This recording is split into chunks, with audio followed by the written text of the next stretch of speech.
Today's topic is regarding Maratha Empire.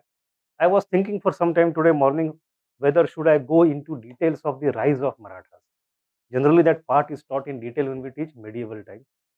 But because you have not covered medieval so far, I will have to give you some context of the background so that you can understand the decline as well. The story ideally should begin from 1750s onwards for us, but I will go little backwards and talk about what are the things that are emerging. How many of you know history of Marathas? कुछ तो पता होगा. Any idea? नहीं पता. नाम सुना है शिवाजी का. उसके आगे उसके बेटे का नाम सुना है. What was the name?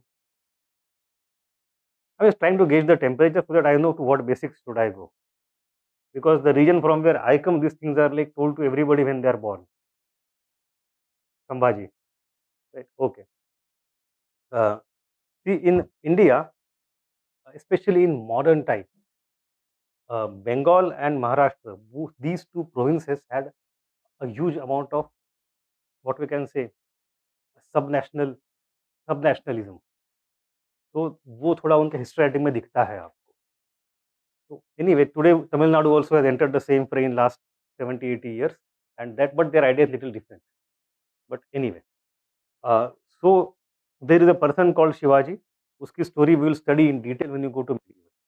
But he is contemporary of Shahjahan and Aurangzeb. He represents the rebellion of Marathi people against the Mughal Empire. It started for various reasons. Some of the reasons could be economic, like exploitation of people, especially peasants.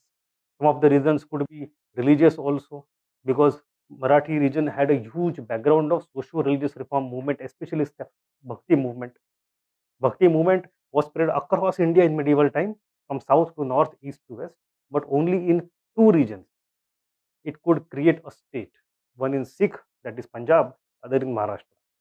In both these regions, Bhakti movement evolved gradually to create a state altogether. The Sikh state of Raja Ranjit Singh, Maharaja Ranjit Singh later on, and before that, the Swarajya of Marathi people. In other regions, other parts, other saints, it remained at religious level or social level only. Anyway, so the reason could be either religious, reason could be social, reason could be economic, it could be geographic also. A lot of analysis has been gone into studying why the Marathi identity emerged and why Maratha nation emerged. Incidentally, this study was started by British only in 1870s, 1880s, 1890s. They are trying to understand, because at that time the national movement is rising, and one of the headquarters of national movement was Pune. It could be Gokhale, it could be Tilak, it could be later on Savarkar. Savarkar in the first half of his life, when he was revolutionary primarily, and he had not been yet sent to Andaman. Uske pehle, he was the leader of revolutionary movement in India from London. So British were apprehensive of such kind of threat. So they used to study from where all these feelings are coming. They had even titled कि भाई Pune Marathi Chitpavin Brahmins are seditious Brahmins as they used to call it. They are never loyal to British Empire. But anyway, at that time they studied a lot and they came up with various reasons, and their focus went back again and again to Maratha Empire. And they studied ये क्यों हुआ कैसे हुआ. Anyway, so the story of Maratha Empire is very simple. As far as our lecture is concerned, you should understand that 1674 is the year in which Shivaji gets coronated. He gets coronated. Some Pandit is asked from Kashi to come to Raigad, and then coronation happens. There's a famous story. So you have, and coronation is a very important political move. Till that point of time, Aurangzeb never considered him as a king. He was just like local zamindar. So coronation is a significant political move that we are independent sovereign state. अब बोलो क्या बोलना है? We are equal. So that was the point. But at that time, the empire is not far stretched out. It is just western part of Maharashtra, some parts of Karnataka, some parts of Tamil Nadu. That's all. In 1680, by 1680, he is gone. In 1681-82, Aurangzeb decides that I will come to Deccan to finish off Marathas. It's been too long a time now. So for 25 years, from here to 1707, it is the era of the Deccan campaign of Aurangzeb. He comes, he camps here, but he could never go back. In that, He first tried to punish Marathas. He even kills Maratha king, the son of Shivaji, that is Sambhaji. And the way he killed him is a very brutal way, which itself becomes a very important political symbol for Marathi people. कि भाई ये तो नहीं चलेगा. The way the ninth Guru was killed, similar kind of thing happened here. So entire Maratha people kind of came together, and there was a public uprising after the killing of Sambhaji. He became the symbol of that kind of operation. That thing happened in 1689, 9 years after the death of Shivaji. Meanwhile, gradually, Aurangzeb had finished off Golconda. Aurangzeb had finished off Bijapur, the two Shia sultanates. Aurangzeb is Sunni. तो थोड़ा शिया सुन्नी वाला angle भी हल्का सा, not major, हल्का सा है. There is major economic reason also that from Coromandel etc. huge amount of trade is happening. तो वो control करनी है. All the things come up. And Bijapur, Golconda are also offering kind of support to Marathas. तो उनको खत्म किए बिना इनको खत्म कैसे करें? So those things, political complications were there. All these assorted reasons came together, because of which Aurangzeb not only tried to suppress Marathas but also other sultanates in Deccan, and they were finished off. But till 1707, Aurangzeb could not subdue Maratha Empire, because he was fighting against people, not against king. The same thing which happened in Europe, that Napoleon was opposed by Spanish people and not Spanish throne. वो throne तो कब्जा कर लिया था. And when you are against the people, you have to go to every city, every village, every gully, kucha, and then finish every person. You cannot do beyond the point. How thin you will spread your army. So it's a national resistance in that way. Anyways, 1707, Aurangzeb is over. Meanwhile, what happens? That he has captured some of the people of Maratha family, the royal family. The family tree looks like this. You have Shivaji. Then you have two of his sons, Sambhaji and Rajaram. When Sambhaji is killed, Rajaram goes away into Jinji in Tamil Nadu, because Tamil Nadu also has a pocket of Maratha Empire at that time. So he is out of there. Aurangzeb tries to catch him, could not catch him. All those things happen, but Sambhaji is dead. Meanwhile, Sambhaji's son is Shahu. Shahu is captured by Aurangzeb, and Rajaram has a wife. Her name is Tarabai.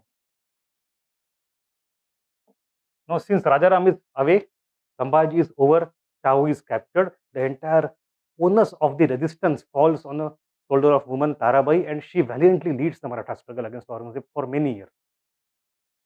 So she is a very famous woman in Maharashtra for running this entire campaign against Aurangzeb. But what happens when Aurangzeb is dead? What do? His next people very cunningly release Shahu from the captivity. Now Shahu comes out. By the time they also have their own children.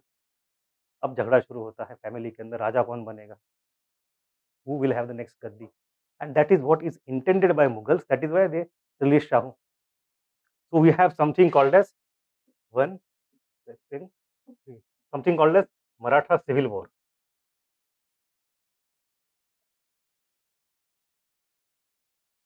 Maratha Civil War starts. It goes on for some years. Entire the decade of 1710s, 1707 से लेके 1717, 18, 19 तक 10-12 साल युद्ध चलता है. Ultimately what happens? There is settlement, that this branch settles in Kolhapur Gaddi, and this branch settles in Satara. So we have two thrones now, Kolhapur throne and Satara throne. And this debate between Shahu and Tarabai is settled because of certain important events. And those events are very important for us to understand. Why? Because those events decide the entire future course of Maratha imperial structure. So far, from Shivaji onward, what do you have is a monarchy. Shivaji tried to create a very centralized state. And in that, he tried to curb the authority of local zamindars. He tried to ensure that there is power concentration in the center. Watandars are removed or suppressed, all those things, so that you can have a welfare state, but despotic welfare state. Very strong empire should be there in the hand of strong king. So it was a proper kingship. But here, certain things happen between Shahu and Tarabai gradually, because of which this monarchical centralized structure gets evaporated. What are those things? Firstly, एक तो civil war है. After civil war पूरा का पूरा sardar zamindar are now divided into two part. Some one section supports Tarabai, one section supports Shahu. अब इस war में and में जाके शाहू जीतता है and Shahu becomes more prominent and Tarabai's branch is now becomes very less important in Kolhapur. The reason is Shahu gets support of his mantri. His name is anybody? Bajiraw's father, Balaji Vishwanath, right? So we have Balaji Vishwanath.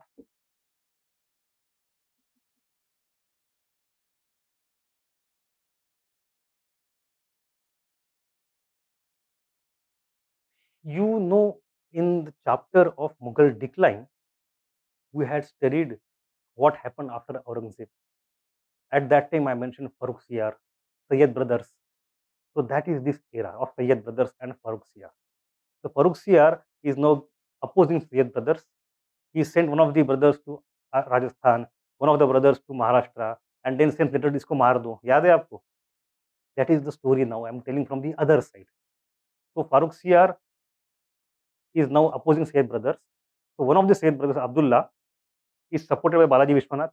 Balaji sends one contingent of Maratha army with Sayyid brother to Delhi in 1718, 1719.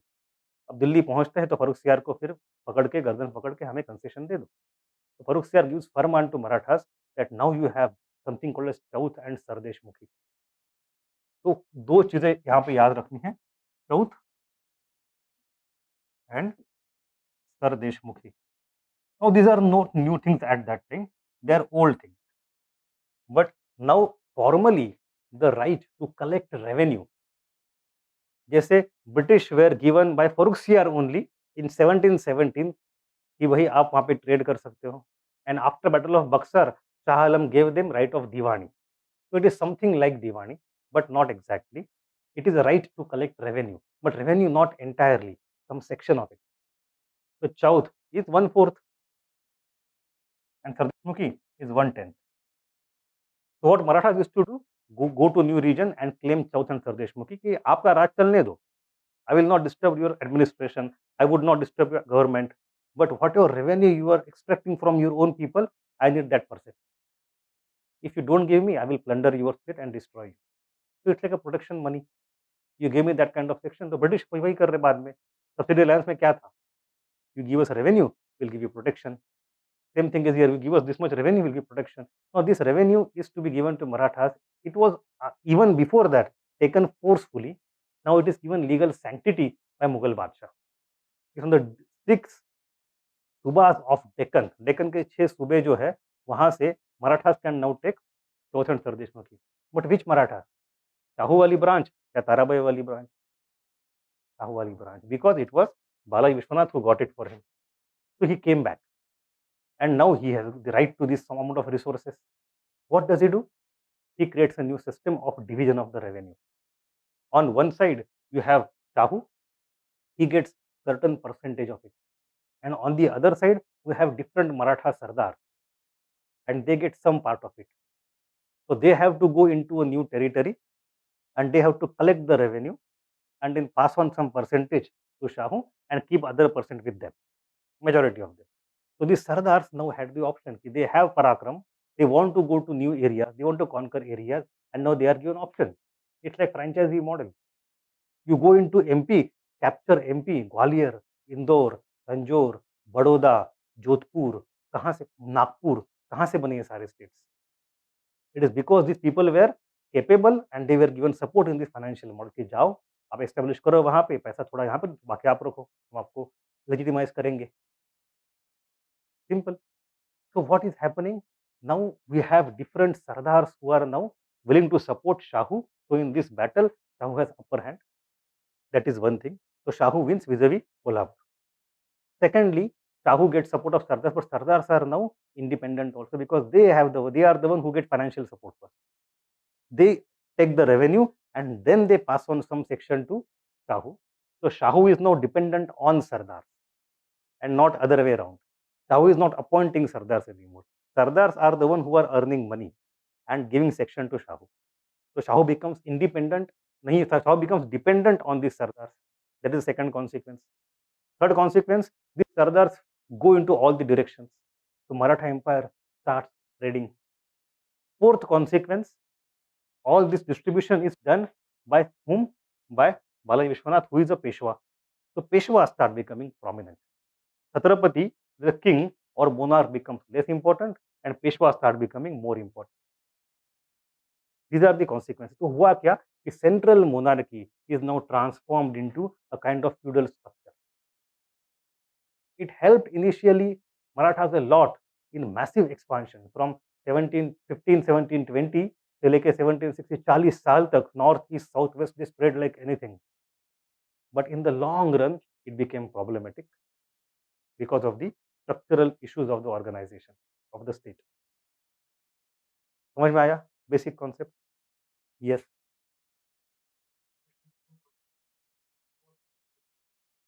See, both of them are the proportions of revenue, but both of them are different meaning. Chauth is protection technically. Sardeshmukhi is Deshmukh, मतलब I am, आप चौधरी हो तो मैं चौधरीयों का चौधरी हूँ, इस नाते मुझे 10% चाहिए, but rebut of what, 1/10 of what, of the revenue only. तो अगर आप 100 रुपए का रेवेन्यू निकाल के ले आ रहे हो, तो out of 100 rupees 10 rupees should come to me because I am your supra Chaudhary, and 25 rupees come to me because I am giving production also. तो 35 मेरे को आएंगे, बचे आप रखो. ठीक है, तो टर्म्स डिफरेंट है क्योंकि उसके पीछे connotation is different, but ultimately it reduces to only share of revenue.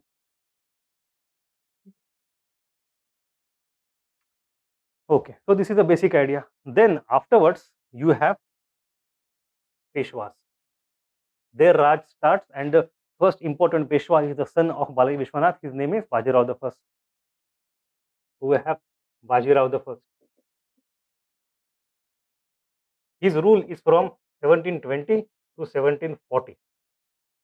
1720 to 1740. He was very young when he died. It is said that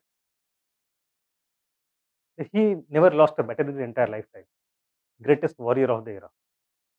So Bajirao the First, in his era, you have a lot of new things happening. Understand who is this Peshwa. Peshwa is not the monarch. He is the prime minister. It means there are other ministers also.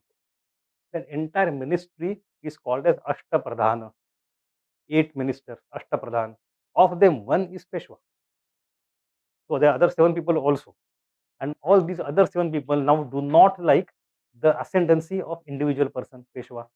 So they have jealousy, they have mutual jealousy, anger, whatever. So whenever they sit together, they discuss and debate what should be next strategy, and their suggestions are generally opposite to what Bajirao suggests. So internally problems hote, but Bajirao is so capable, whatever strategies he suggests became so effective in the end that others are now on the sideline. So bickering चलता है, end तक चलता है, but others never get so prominent. Bajirao की strategy क्या है? Number 1, look to the north, not to the south. हमेशा याद रखना. उस समय बाजीराव 1720 to 40 में क्या हो रहा है? Remember British Empire, not British, remember Mughal Empire. What is happening in Mughal Empire at that time? If you remember 1724, Nizamul Mulk leaves Delhi, comes to Hyderabad and forms Deccan Hyderabad state. So Mughal Empire is effectively divided into 2 parts. Do you recall that? So Nizam is creating state just besides Marathas. Marathas have threat. It is at the same time the Mysore state is emerging, pre-Hyder era, but Mysore is becoming strong. And traditionally, Marathas are power of Deccan. Deccani powers rarely ever come to North India. They do not cross Narmada generally. Historically, since centuries, there are only 2 instances, major instances. There would be some minor, that's a different thing, where Deccani power crossed Narmada and went to North India. Despite they are powerful, they are not present. It's not the lack of power, it's the lack of orientation. That Delhi is something different. हम यहीं के हैं. Once we have Rashtrakutas in 9th and 10th century, when we have tripartite struggle, Rashtrakutas and other people at that time were fighting. Rashtrakutas come to north. उस समय Delhi is not important. उस समय है Kannauj. Kannauj was the capital of North India. That is one. Second instance is this Marathas. But anyway, so यहाँ पे you have Bajirao, who is recommending now, let us not look towards south, let us move towards north. And all other Sardars are saying, no, let us go to south.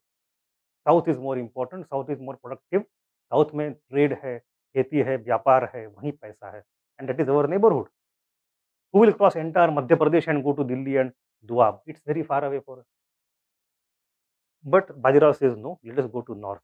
He gives the argument to Shahu at that time in his court कि भाई you have to strike at the roots of the tree, the branches will fall off by themselves. और root कहाँ पे है? दिल्ली में है. दिल्ली को जीत लो, पूरा भारत मिल जाएगा आपको, because it is so important. So ultimately he executes the strategy. When other people say no, no, Nizam is getting prominent, he says अच्छा निजाम की बात कर रहे हो, I will defeat him. So a very famous battle, Battle of Palkhed, that happens in which Bajirao out-generals, out-marshals Nizam completely. So Nizam threat is temporarily withdrawn, and Bajirao starts moving northwards. When he is moving northwards, he gives a call, a propaganda call called Hindu Pada Patashahi. That this is what we want to create, Hindu Pada Patashahi. And that propaganda works. The Jats and Rajputs and everybody in North India who is anti-Mughal starts supporting Marathas, starts having treaties with them, they get together, and that helps him a lot. Many Rajput Sardar come on Maratha side. Jats are pro-Maratha now. He goes and conquers Ujjain and Bhopal region, some part of Madhya Pradesh. Then he goes little northwards, Bundelkhand. In Bundelkhand, we have a Raja called Chhatrasal Bundela. Do you know this story? आपको सारी कहानी पता है क्या? At least you should know Chhatrasal Bundela. Chhatrasal Bundela is famous in this story because he is the one who gave as a gift to Bajirao Mastani. मस्तानी सबको पता है movie में. So what can I do? So anyway, so Chhatrasal Bundela gets support from Bajirao in a war with his neighbor. Who is his neighbor? Any guess? We have seen the neighbor Chhatrasal Bundela. Correct. Rohilkhand में कौन है? नजीब की एक branch Farrukhabad वाली, मतलब वहां के जो बंगश पठान है. So Bangash Pathan and Bundelkhand, Farrukhabad and Bundelkhand, they are fighting a lot. One is Afghan and one is Chhatrasal Bundela. In that, because of Hindu Pada Patashahi call, Chhatrasal Bundela comes on the side of Bajirao. Both of them collectively defeat Bangash Pathan, and Chhatrasal Bundela gets happy. He gives the gift of Jagirs after Jagirs to Bajirao. Bajirao gets toehold in north of Madhya Pradesh and some parts of UP also, Bundelkhand wal. So now what has happened? He has conquered south of Madhya Pradesh. He has helped to get hold over north of Madhya Pradesh. Meanwhile, he goes and defeats some people in Gujarat also. Gujarat bhi mil gaya usko. But this is all conquest. It is not legitimized yet. What he needs is Badshah approving it, because still Badshah is symbolically important. Across India, Mughal Badshah, Mughal throne is symbol. Nominally, it is always important in the entire 18th century. De facto, it has no power. De jure, it is the most symbolically important thing. तो कैसे होगा? So he takes his army and comes to Delhi. A very famous thing in 1737. He comes to Delhi, just outside Delhi, यहीं पे जो this region we have Talkatore Museum. So Talkatore Stadium, not museum, stadium. Talkatore was the camp of Bajirao. We even have a monument there today. He came here, but he did not enter the old Delhi. Respectfully stayed outside of it. But the pressure was mounted on Muhammad Shah Rangile, who was the Badshah at that time. Under pressure, he said, Nizam, come to my help from Deccan. So Nizam comes to his help, because Nizam is still the Wazir. Although he has formed his own region in Deccan, he is still the Wazir. So Nizam and Bajirao, Nizam is already defeated once by Bajirao in the Battle of Palkhed. Now the second battle happens, that happens in Bhopal. In the second battle also Nizam is again defeated. And then the Badshah has no other option but to give Malwa to Bajirao. So now the entire territory of Maharashtra or the Maratha Empire is tripled in the era of Bajirao.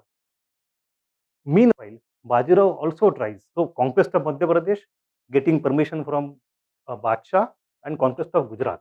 These are the three major things. Call of orientation towards North India and call of Hindu Pada Patashahi. समझ में आ रहा है ना? I am just telling the story. We are yet to enter our own actual kind of thing. It's a background story. Meanwhile, Bajirao starts focusing also on the Konkan coast, western coast, जहाँ पे Portuguese है. And there are campaigns after campaigns against Portuguese. The Salsette is a region near Bombay. Today it is inside Bombay, Sashti as we call it. But at that time it was an island within Bombay. So Salsette was captured by Bajirao. He tries to capture Goa but doesn't succeed. And Portuguese are very much Portuguese का उस समय characterization बहुत खराब हो चुका है because of their efforts to convert people under torture.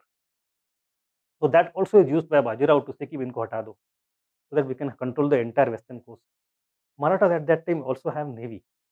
Navy of Maratha is started by whom? Do you know his name? A person called Kanhoji Angre. Kanhoji Angre. And it is a formidable navy. It's not a joke. It's a formidable navy. So much so that I think only 6 months ago, when government of India changed the flag of navy, आपने खबर पढ़ी होगी. In that, the new design that design came from his flag, Maratha flag. So Indian Navy is today's national flag. Indian Navy flag as a symbol of Maratha flag. So Indian, because if you go to Navy Museum also or any other museum, Indian Navy claims, I don't know to what extent it is true, but it claims that modern Indian Navy started with Kanoji Angre, and that is the tradition they are inheriting. I personally don't know much, but I think it is a British Navy primarily. But in the official narrative of government of India, they will always claim that we come from this. This is our beginning. Whatever the reason may be, but the point is that Kanoji Angre at that time was on the western coast, but still on the western coast you have many other people, including Portuguese. In 1737-38, I don't remember exactly which year, maybe 37 only or 38, there is a famous battle of Vasai. Battle of Vasai is north of Mumbai. Vasai was a Portuguese port, the port of Vasai.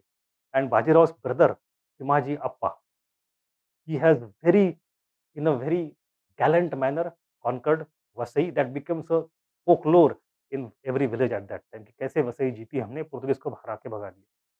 It's a story very famous. Anyway, so because of all these things, the Maratha Empire is expanding. At the end of it, in 1740, Bajirao dies in Madhya Pradesh at Rawarkhedi. It's a very small place today, and he was very young. Matlab for 20 years, it is said that he spent more time on the horseback than on his own legs and in the bed collectively. North south, he is just roaming all the time. कहीं MP में निकलेगा, फिर 4 दिन गायब, दिल्ली के बाहर निकलेगा, फिर गायब, फिर आएगा कर्नाटका में, वहाँ से गायब निकलेगा विदर्भा में, पता नहीं कहाँ से गायब होता है, कहाँ से आता है. मतलब लगा 10 days, 12 days continuous horseback riding non stop. घोड़े मर जाते थे.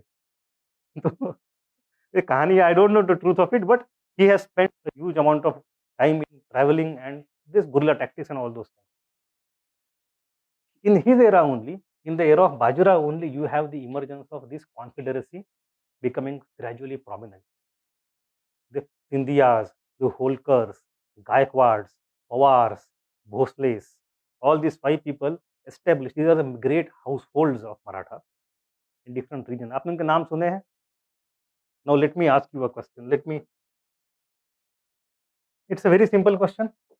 If you have heard their names, you should know at least the region to which they belong. Let us try. Tell me the names and the region, or at least capital or region, anything is fine. One by one. सबसे end में, madam. Any of the Maratha Sardars and the region, name and the region. No idea. आपने सुने उसके बारे में पहले कभी? नहीं, आपके पीछे. Sindhia in MP. Where in MP? It was Gwalior. Gwalior was their capital. So let us say over here, Sindhia or Sindhe, Gwalior. Then next, बैठो यार. Okay, any famous Bhosle king you know? This Bhosle branch is different from Shivaji Bhosle. Shivaji's surname was also Bhosle, but that is a different branch. And Nagpurkar Bhosle is a different branch. Do you know any Bhosle from Nagpur? His name very famous. I discussed one name of Bhosle when you talked of the Carnatic War. Raghuji Bhosle, very famous one. Let us come over here. So we have Bhosle at Nagpur. Then correct Gaikwad from Baroda, somewhere over here.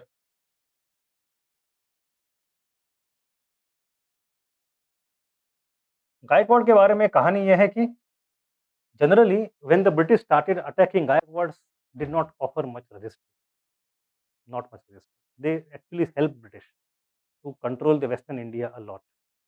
So that out of all of them, Gaikwads became the most important princely state in later era. And in that, we have a very famous prince. His name is Sayajirao Gaikwad in the end of 19th century, who has helped many great people, including Ambedkar and Aurobindo. But anyway, so Gaikwad, they come from Baroda. Anybody else? Correct. Holkar from Indore, right? And one out of all these four are the major ones. There is one minor one also. He comes from near Indore, somewhere here, Dhar. His name was Pawar. So Pawars of Dhar were also there. We have total 5 of them. Gaikwad of Baroda, Pawar of Dhar, Sindhia or Shinde of Gwalior, Bhosle of Nagpur, Holkar of Indore, and heading this confederacy was Peshwa of Pune. So technically, Peshwa of Pune were the head of all of them.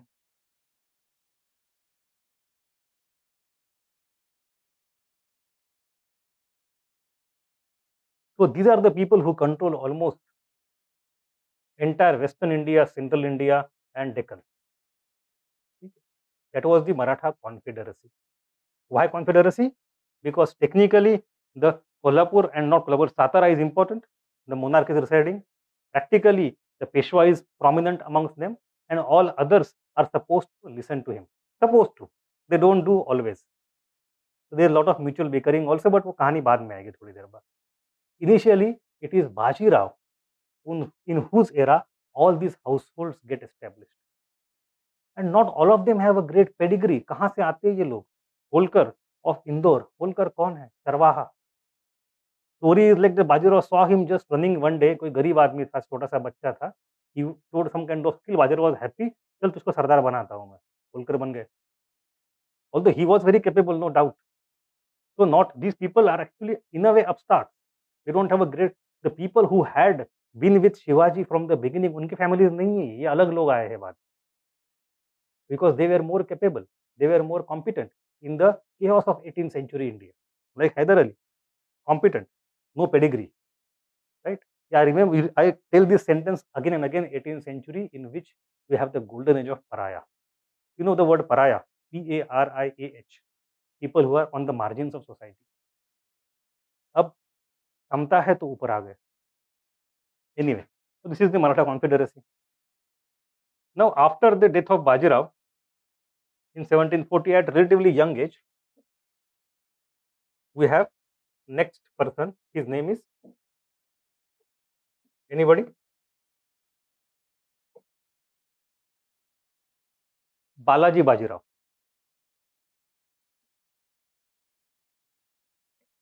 Or we call him actually his other name that is more famous or more used, Nana Sahib.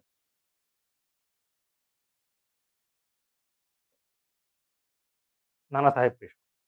He was there from 1740 to 1761 or 62 maybe.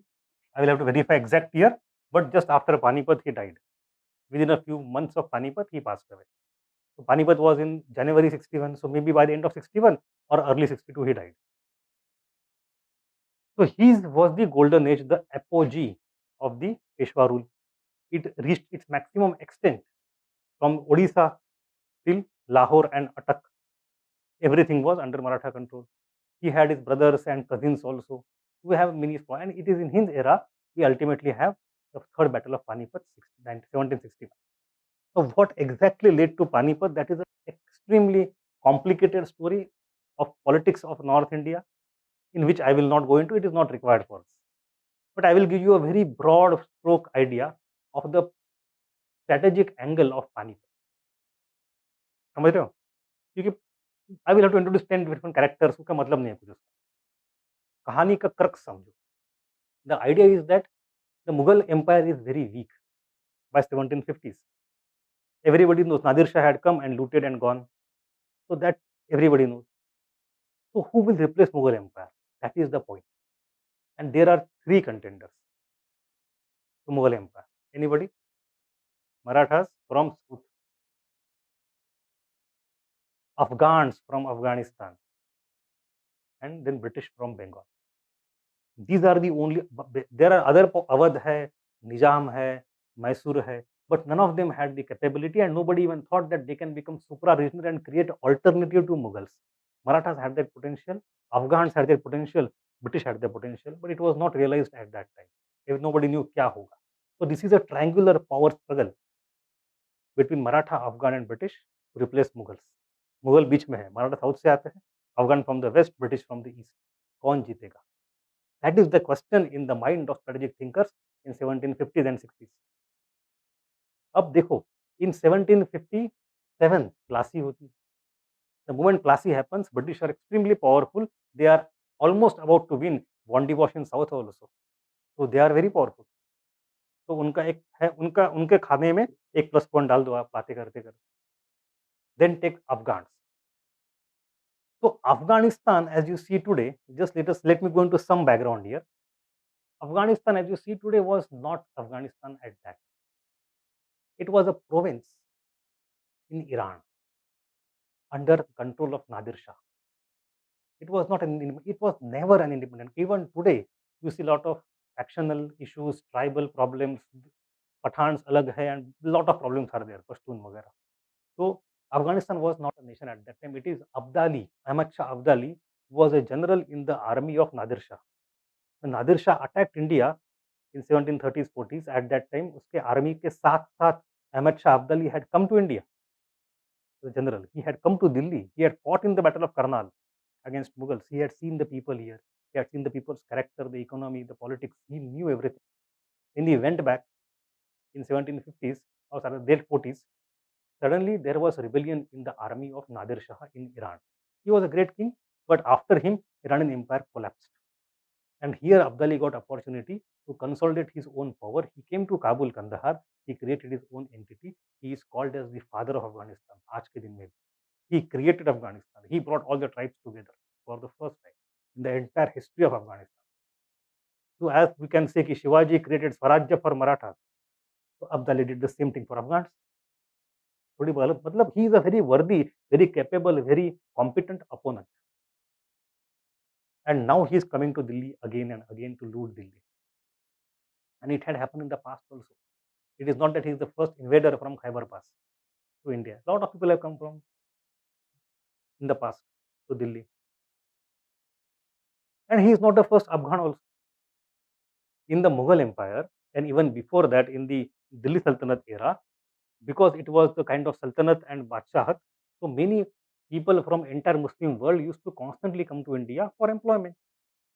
Afghan, Iran, Turkestan, from entire Muslim world, matlab Mughal bureaucracy more than 50-70% was always outsider. Even when we saw Siraj-ud-Daulah वगैरह, उसके बाद हम देखा हमने मुर्शिद कुली खान के बाद, sorry ये मीर कासिम एंड ये सब कौन है? Arab and Afghan and Persian. So second generation, so every generation new people used to come to India and become rulers. Afghans used to come constantly. So even before Ahmad Shah Abdali starts invading India, the Rohilas, Bangash Pathan, Najib, they have already created the pockets of influence and small states in Doab, in Muradabad, in Rampur, in Farrukhabad. So Afghan states बनना शुरू हुआ. And now these people want to control Delhi also. They see कि अब हमारा समय दोबारा आया है. पहले शेर शाह सूरी ने किया था, जो हमारा अफगान था. तब मुगलों के बाद उसमें खदेड़ दिया गया. अब हम दोबारा लौट के आएंगे. So as I said, Afghan Mughal constant tussle going on. And it is the Najib of Rohila Khand, who is Afghan, who sends the letter to Abdali कि भाई दिल्ली आ जाओ. I want to get installed. And that's what is happening. So Ahmad Shah Abdali comes to Delhi. Again one नहीं, two नहीं, तीन चार पांच बार आता है. He enthrones Najib as the Mir Bakshi. तो सब दिल्ली का politics is very competitive politics. He goes back, बहुत कुछ चलता है. तो मराठास आर थर्ड कंटेंडर्स. वो सब देख रहे हैं. They have already conquered Gujarat, they have already conquered Madhya Pradesh, and they are just at the door of Delhi. In the era of Balaji Vishwanath they had come to Delhi once. In the era of Bajirao they had come to Delhi second time. अब बोलते हैं दिल्ली अब तो चाहिए चाहिए हमें, बहुत हो गया. कहाँ तक रहोगे किनारे किनारे. Now then you have the brother of Nana Sahib at that time, Raghunath or Raghoba. He is sent to North India, and we have Holkar, Shinde, who are already in Gwalior, Indore, etc. They are close to North India. So they and his brother, Peshwa's brother, they all go and start getting to Delhi. And तब दिल्ली छोड़ के अब्दाली भाग जाता है. तो अब्दाली का पीछा करते करते करते करते they go to Punjab. In Punjab they conquer Lahore, they conquer Attock. वो सारी कहानी कब हो रही है? 1758. So in 1757, when Plassey is happening in the corner of India in the east, exactly उसी समय अब्दाली का पीछा करते करते Marathas are reaching Punjab, because they thought the formidable threat is not company, it is Afghan. उनको पहले भगाओ. So that was the contest. Who will replace Mughal, Afghan, Maratha or British? That is the whole story of the mid of the 18th century. In that, ultimately what happens? Maratha and Abdali fight a war in 1761 in the third battle of Panipat. Are you able to follow my story so far? Okay. I am not dictating this story because story है ये, समझ लो. ठीक है. In the Panipat, we know that Marathas were routed. It was the day of Makar Sankranti, and on that day, around 70-80,000 Marathas were killed. I am not joking. It is a literal number, 70-80,000. 70 or 80, 70-80,000 एक दिन में काट दिए गए. And that crippled the Maratha army completely. But Abdali also was not able to win this war very easily. Not very easily. He had to fight for a long time. The entire chessboard game went on for days after days after days. Ultimately मुठभेड़ हुई पानीपत में. But वो बहुत दिनों बाद हुई. कोई कभी भटिंडा जा रहा है, कोई ताबरहिंद जा रहा है, कोई दिल्ली जा रहा है, करनाल से कुछ हो रहा है. Lot of things were happening there. So Abdali also sustained huge losses. He went back as a victorious, but he suffered huge losses. In the case of Marathas, son of Nana Sahib, his name was Vishwas Rao, who could have been the next Peshwa. He was very young, 15, 18 or 20 maybe. He died on the battlefield. His brother, Shiv Rao, who was very capable, he died on the battlefield. तो मराठों के बहुत बड़े-बड़े सैनिक वहाँ मर गए और 70-80 हज़ार लोग काटे गए. And around 20-30,000 people were caught, captured, enslaved and taken to Afghanistan and Sindh. So while they were going from Sindh and Balochistan, वहाँ पे Sindh Baloch tribes attacked Afghans, इनको free कर दिया. Even today in Sindh and especially Balochistan, you will find lot of Marathas. Even today, some people went into villages here and there. वो पानीपत के आसपास छुप गए, वो उनको ढूंढ के मारा गया, फिर भी कुछ बचे. तो उनके जो आज के दिन के लोग हैं, they are called road Marathas. They live in Haryana even today. It's a community of road Marathas. But anyway, so Marathas were, so everybody thought कि Abdali is a winner, Marathas are lost. But you know what happened? Abdali understood that he has suffered huge losses. He cannot come back to India anymore. He had come 3-4 times before, but henceforth he thought, अब मेरे से नहीं होगा. So he sent a letter to Marathas in Pune. By that time, Nana Sahib Peshwa was dead. In 61-62, the next person had come. His name was the Madhavrao Senior or Madhavrao the First. Madhavrao the First or Madhavrao Senior. He became next Peshwa, and he was also extremely capable. He was very young but extremely capable. He got a letter from Ahmad Shah Abdali saying कि भाई देखो, between you and me there is no bad blood anymore. अब सब दुश्मनी भूल जाते. I will never come to Delhi anymore. It's official letter by Ahmad Shah Abdali. I will restrict myself to Punjab. Punjab तक मेरा इलाका रहेगा. बाकी बचा हुआ पूरा हिंदुस्तान जो आपको करना है करिए, हमें लेना देना कुछ है नहीं. So rest of India, you do whatever you want to do. I will not cross Punjab anymore. And even Madhavrao Peshwa sent him a return letter. He sent him robes and कपड़े, textile कुछ ऐसे बड़े-बड़े जवाहरात भेजे, एक हाथी भेजा. So an elephant was gifted by Madhavrao from Pune. The हाथी went to Kabul. But चलो वो कहानी है. Point है कि Afghans understood that now they cannot come back. So here the story of our era begins, and that era is called as Maratha Resurrection. Maratha Resurrection.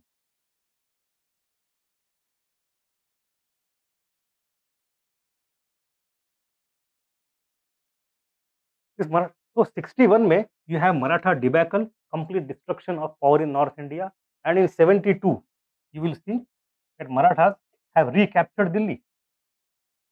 So Marathas within a decade have been able to establish themselves again in North India. And who are the actors here? You have Malharao, Holkar, and then you have Dattaji was dead in 1759. Somebody in the Scindia family who came after Dattaji, I don't recall the name, maybe Jankoji, I don't recall the name, sorry. And the most important one is the person who comes afterwards is Mahatji Scindia. So you have one Madhavrao Peshwe and other Mahatji Scindia. In Doordarshan, I think 20 years ago, there was a TV series also, The Great Maratha. You can find the entire series on YouTube also. In 1-2 साल चली थी पूरे DD पे वो, The Great Maratha. It was especially on the character of Mahatji Shinde. So these two people collectively, Madhavrao Peshwa and Mahatji Shinde, resurrected Maratha power in North India and South India also after Panipat. So एक old narrative था, if you read old books, they would say that after 61 Marathas are over, power khatam. Now we know it is completely untrue. It is actually after Panipat, within a decade, Marathas stand. उसमें क्या किया उन्होंने? What all things they did? First, they went to North. Mahatji Scindia, he captured North India once again. He is now reforming his army, updating it with French people, full training, Western army, ammunition and artillery and everything. Once he captures North, he says, अब दिल्ली में मैं अपने लोग बिठाऊंगा. So in 1772, Delhi is captured by him. But Delhi doesn't mean anything if there is no Mughal Badshah there. And Mughal Badshah since 1750s भाग के कहाँ बैठा है? Allahabad में, Shah Alam II. Right? He was given Allahabad also by whom? By Clive after Buxar. अब वो बैठा है वहाँ पे as a pensioner of the East India Company. It is East India Company who has control over the Mughal Badshah. Mahatma Scindia goes to Allahabad, captures him, brings him back with full Sanman, decorations, मान मरा तब करके सब कुछ, puts him near Mathura for some days. तो वहाँ पे दरबार लगते थे, एक मुगल बादशाह महाजी सिंधिया, दोनों के दरबार साथ साथ लगते थे. बट ये शाह आलम जो है, he is eight that time actually पता है वो चाहता है मैं दिल्ली जाऊँ, जा नहीं पा रहा. He is not able to go to Delhi. Writing letters after letters after letters to Warren Hastings कि अंग्रेज मुझे दिल्ली जाना है, मुझे ले चलो Delhi. Warren Hasting doesn't feel powerful enough at that time, so he doesn't intervene. Mahadji Scindia feels powerful, बोलते हैं चल मैं तो ले चलता हूँ Delhi. Mahaji Scindia brings him and captures Delhi, installs him on Delhi throne. He becomes वकील मुतालिक of Mughal Empire, the main governor. Delhi में पूरा एडमिन उसका है. तब पहले किसका था? After 61, it was all Afghan people who control Delhi. They are killed by Marathas. The Rohilkhand was completely captured. Najib जो था, Najib Jung, Najib Khan, not Najib Nasr, Najib Khan, he was actually the one who had invited Abdali. He was sworn enemy of Marathas. उसका शहर जाके ढूंढा, उसको तोड़ा. Not उसका शहर तोड़ा क्योंकि उसकी वजह से पानीपत हुआ था. वो by that time he was dead, Najib was dead by that time. तो मरने के बाद उसको जहाँ पे दफन किया था उसकी कब्र ढूंढ के उसको तोड़ दिया मराठा. कि वहाँ पे गुस्सा बहुत, क्या करते. But anyway, there is a city called Najibabad also north of Delhi somewhere. So they captured Delhi. So they had control over Delhi and they had control over Mughal Badshah. Shah Alam became the protected entity of Marathas now. Marathas are now using the symbol of Shah Alam to spread their power everywhere. At the same time, in south, Hyder is defeated by Madhavrao. Nizam is also defeated separately by Madhavrao once again. So south में control is by Madhavrao against Hyder and Nizam, and north में control by Mahatma Scindia. That thing is called as Maratha resurrection. And it is at this point of time company enters into the war against Maratha. Right. So why I am telling this story? Because I wanted to focus on Maratha resurrection. Why? Because people believe that after 16 Marathas were powerless. They were not powerless.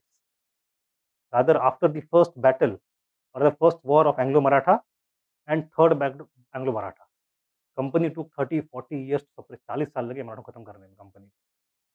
So even after the question कभी-कभी ये आता है ना कि after the battle of Panipat, Maratha nation had lost its vitality. It had not lost the vitality. Company took decades and decades to finish them off gradually. That is my whole point. ठीक है. अब तक कहानी हो गई. Any doubt so far? याद रहेगी कहानी? थोड़ी थोड़ी. आपका नाम क्या है?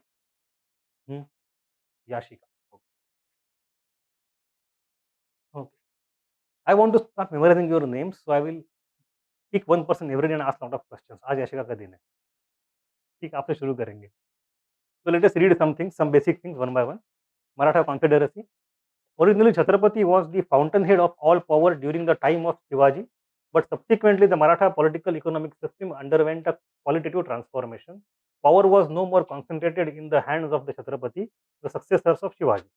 They are set in the process of feudalization among the Marathas, in which political structure became more decentralized. A loose association of confederacy of military leaders emerged.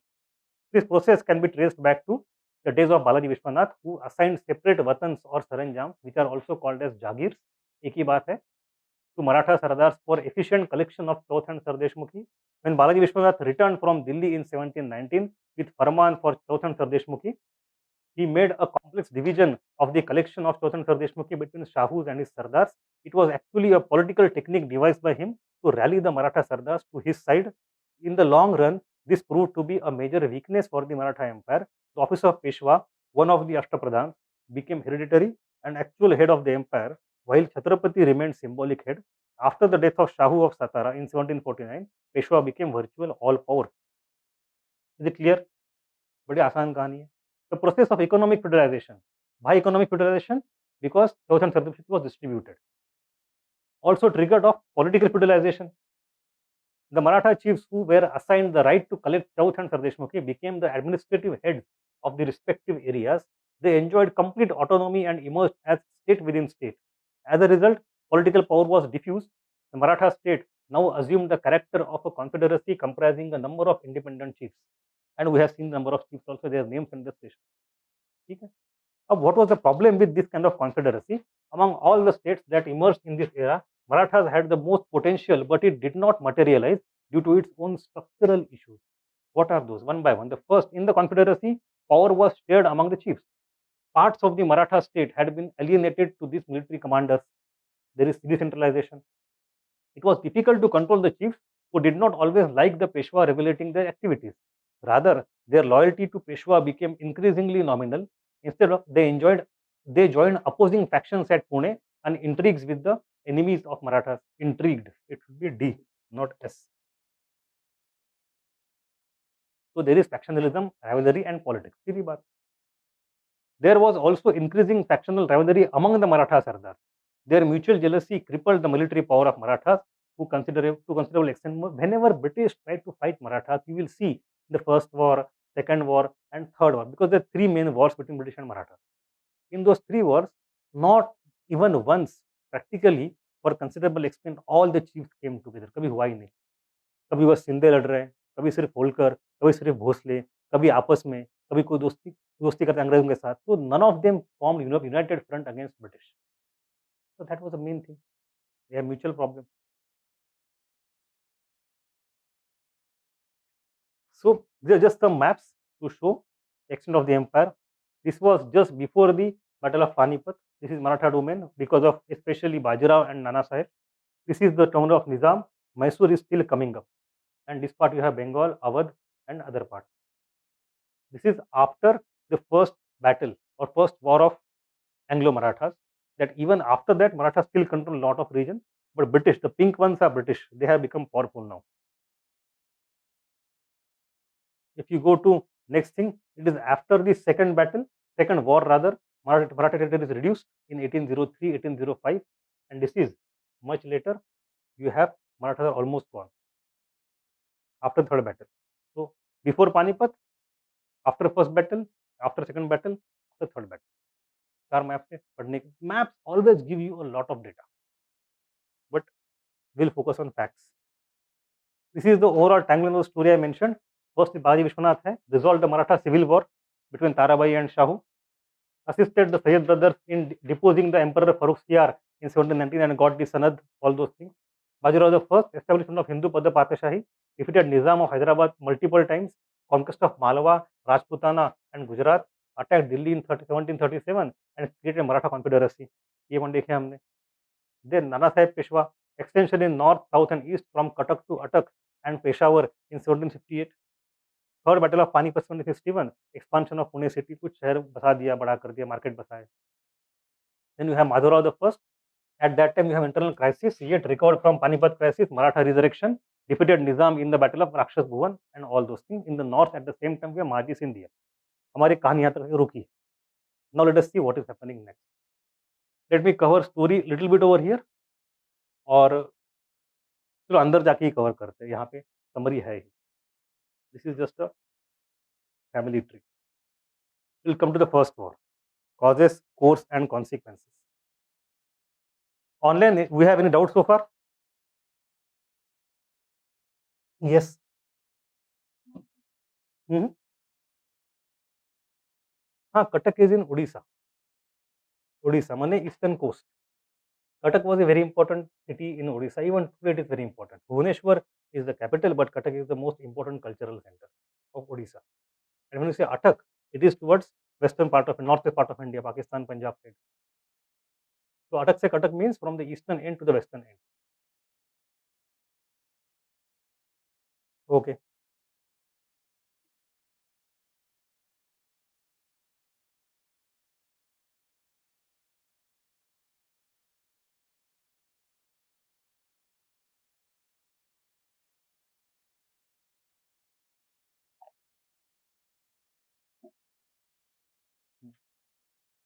So the first battle happened, first war happened in the era of Warren Hastings. Two important wars. We have seen first Anglo-Maratha, we are about to see, and it is contemporary to second Anglo-Mysore war, in which you see in 1780 you have the All India Union of Nana Fadnavis, Hyder and Nizam for some time, but if Hyder dies, all those things अभी हो रही है. We have seen what is happening in south. अब देखो डेक्कन में क्या चल रहा है.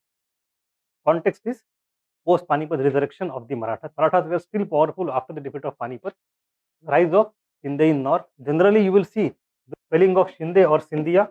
Both of them are interchangeable. In national media, people use Sindhia, but in Marathi media, we use Shinde, but same thing. So you will see me interchanging them. कभी ये कभी use कर कभी एक ही बात. They are not very different. So Mughal Emperor Shah Alam, British pensioner, was recovered by Mahaji Sindhia and restored in Delhi in 1771 and left a strong Maratha army in Delhi for protection. Mughal Emperor was now a Maratha prisoner.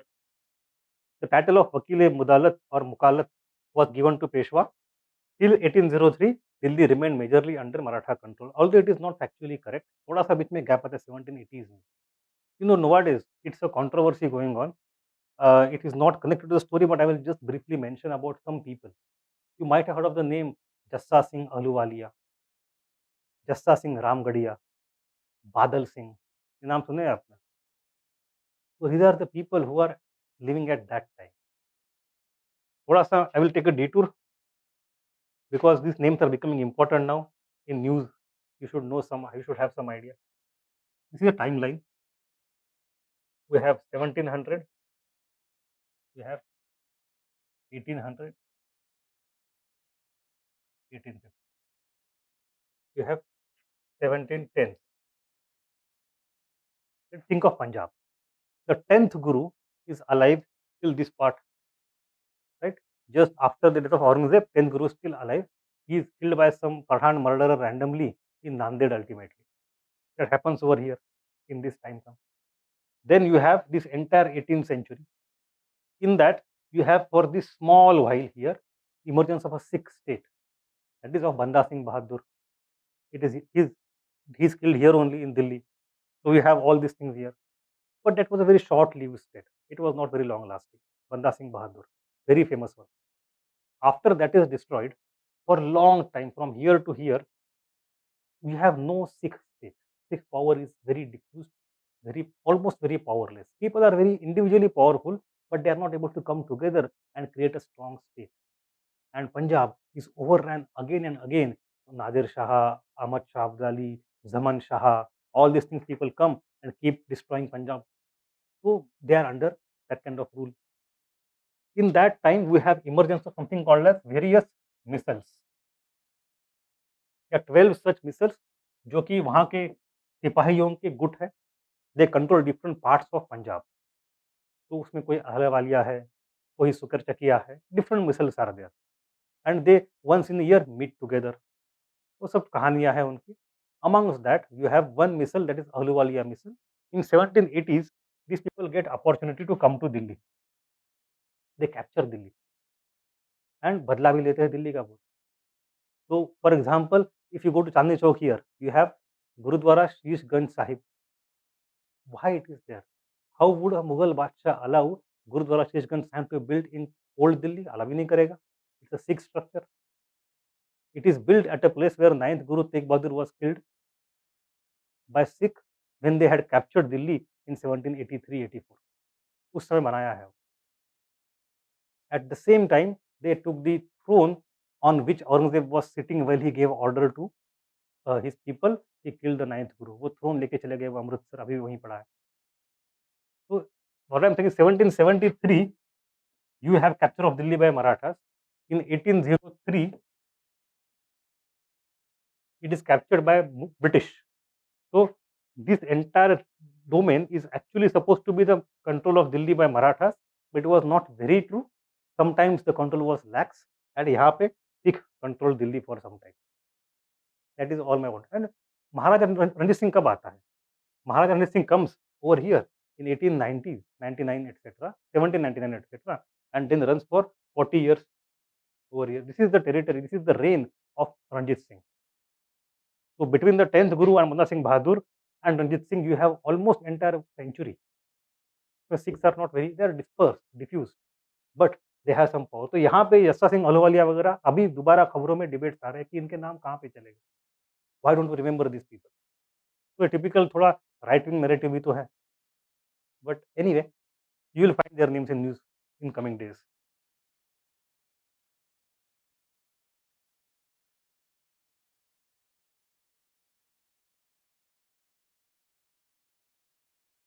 So my point was till 1803, Delhi remained majorly under Maratha control. It is not completely factually true. Warren Hastings immediately stopped the pension to Shah Alam. Shah Alam को मराठा ने ले लिया तो उसने अपनी pension बचा लिया. Buxar had a provision of pension that now discontinued.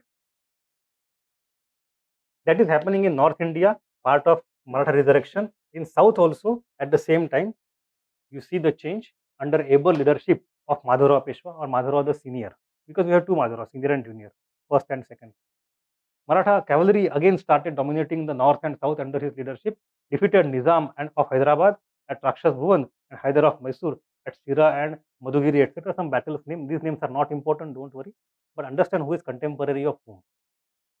However, his untimely death due to TB, he had a TB, Raja Yakshma, and he was very young, in 28 years or something he died.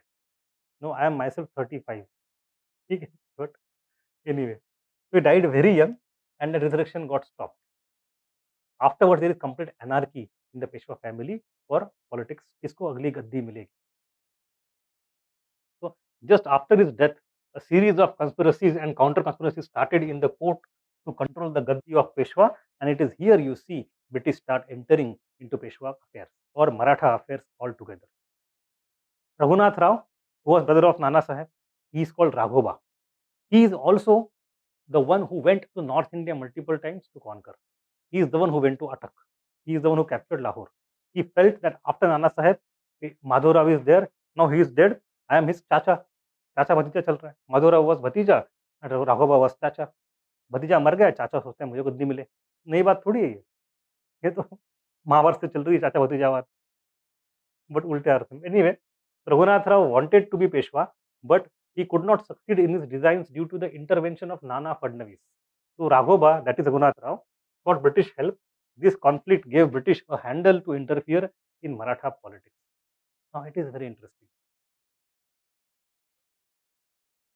Nana Fadnavis was actually a very great statesman of Marathas. When Panipat had happened in 1761, he was in here. Panipat आया था वो यहाँ पे, 17-18-20 साल का आदमी था. अपना धोती पकड़ के भाग गया था यहाँ से पानीपत से. He had run away from Panipat. He somehow ensured वो बच जाए. But when he went back, he gradually emerged as a great statesman.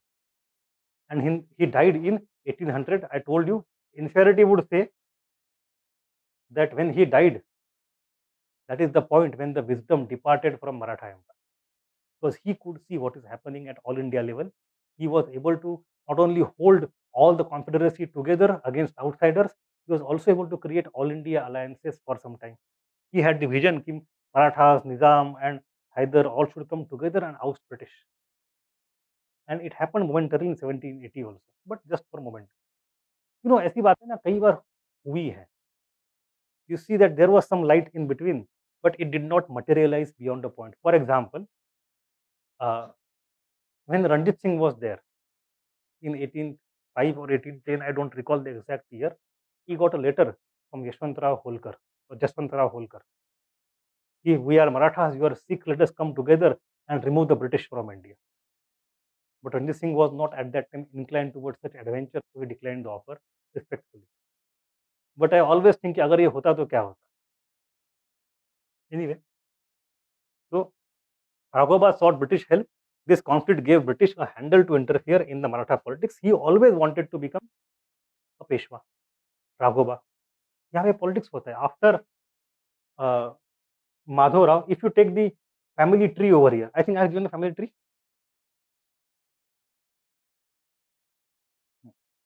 Let me show it to you here what is happening.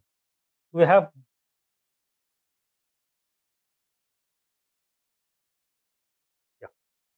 so this was Balaji Vishwanath, 1719, 1720. Then we have Bajirao, 1720 to 1740. He was the Peshwa. Then we have his son, that is Nana Sahib Peshwa. His other son was Raghunath Rao. He had a third son, Shamsher Bahadur, but Shamsher Bahadur was from Mastani. Mastani का बेटा था, तो he always was sidelined in the entire politics. So Raghunath Rao wanted to become Peshwa, but he could not. Then became Madhav Rao. Actually, the elder son was Vishwas Rao. He could have become, but he got killed in the Battle of Panipat. So Madhav Rao became, and he resurrected Maratha power. When he died, he was supposed to उसको बनना था, but बन गया ये Narayan Rao, third son. So Narayan Rao was very young person. He was made Peshwa by people who opposed Raghuba Dada. ये आदमी अच्छा नहीं. He doesn't know how to govern. He has lot of problems. He will bring to the Peshwa Gaddi. Let us not bring him. तो वो लोग कौन थे? Which was the section of people who opposed Raghunath Rao and ensured that Narayan Rao becomes the Peshwa? There 12 people are there. 12 लोग थे, 12 मंत्री थे वो. They are collectively called as 12 भाई और 12 भाई. ये 12 लोग साथ में आए. They formed some kind of association and they were led by one of them, that is Nana Fadnavis. So Nana was the leader of that kind of clique. You know clique, CLIQUE. It was a clique. 12 भाई. And they ensured that Raghuba doesn't become the next Peshwa, rather it is Narayan Rao. But Raghuba is also very interesting. मानेगा नहीं वो. He sent assassinate. He assassinated Narayan Rao, छोटे बच्चे को मार दिया. अब मार दिया तो 12 भाई दोबारा साथ में आ गए. They said आपको तो नहीं बनाएंगे. Then they ensured that Madhav Rao too becomes the next Peshwa. किसी भी हालत में तुमको नहीं बनने देंगे. तो फिर अल्टीमेटली राघव गॉट फ्रस्ट्रेटेड. मुझे बनना था तो पहली बार ये बन गया. Then I wanted to be, then he became, then I still wanted to be, then he became. मैं कितना समय याद रहा देखूं, बहुत हो गया, पेशेंस खत्म हो गया मेरा. अटेम्प्ट चल रही मेरे को, पोस्ट नहीं मिल रही. अल्टीमेटली ही सेड कि I give up, I will go to British, I will take their help, they have the army and I will get to Peshwa gaddi. That is the simple story.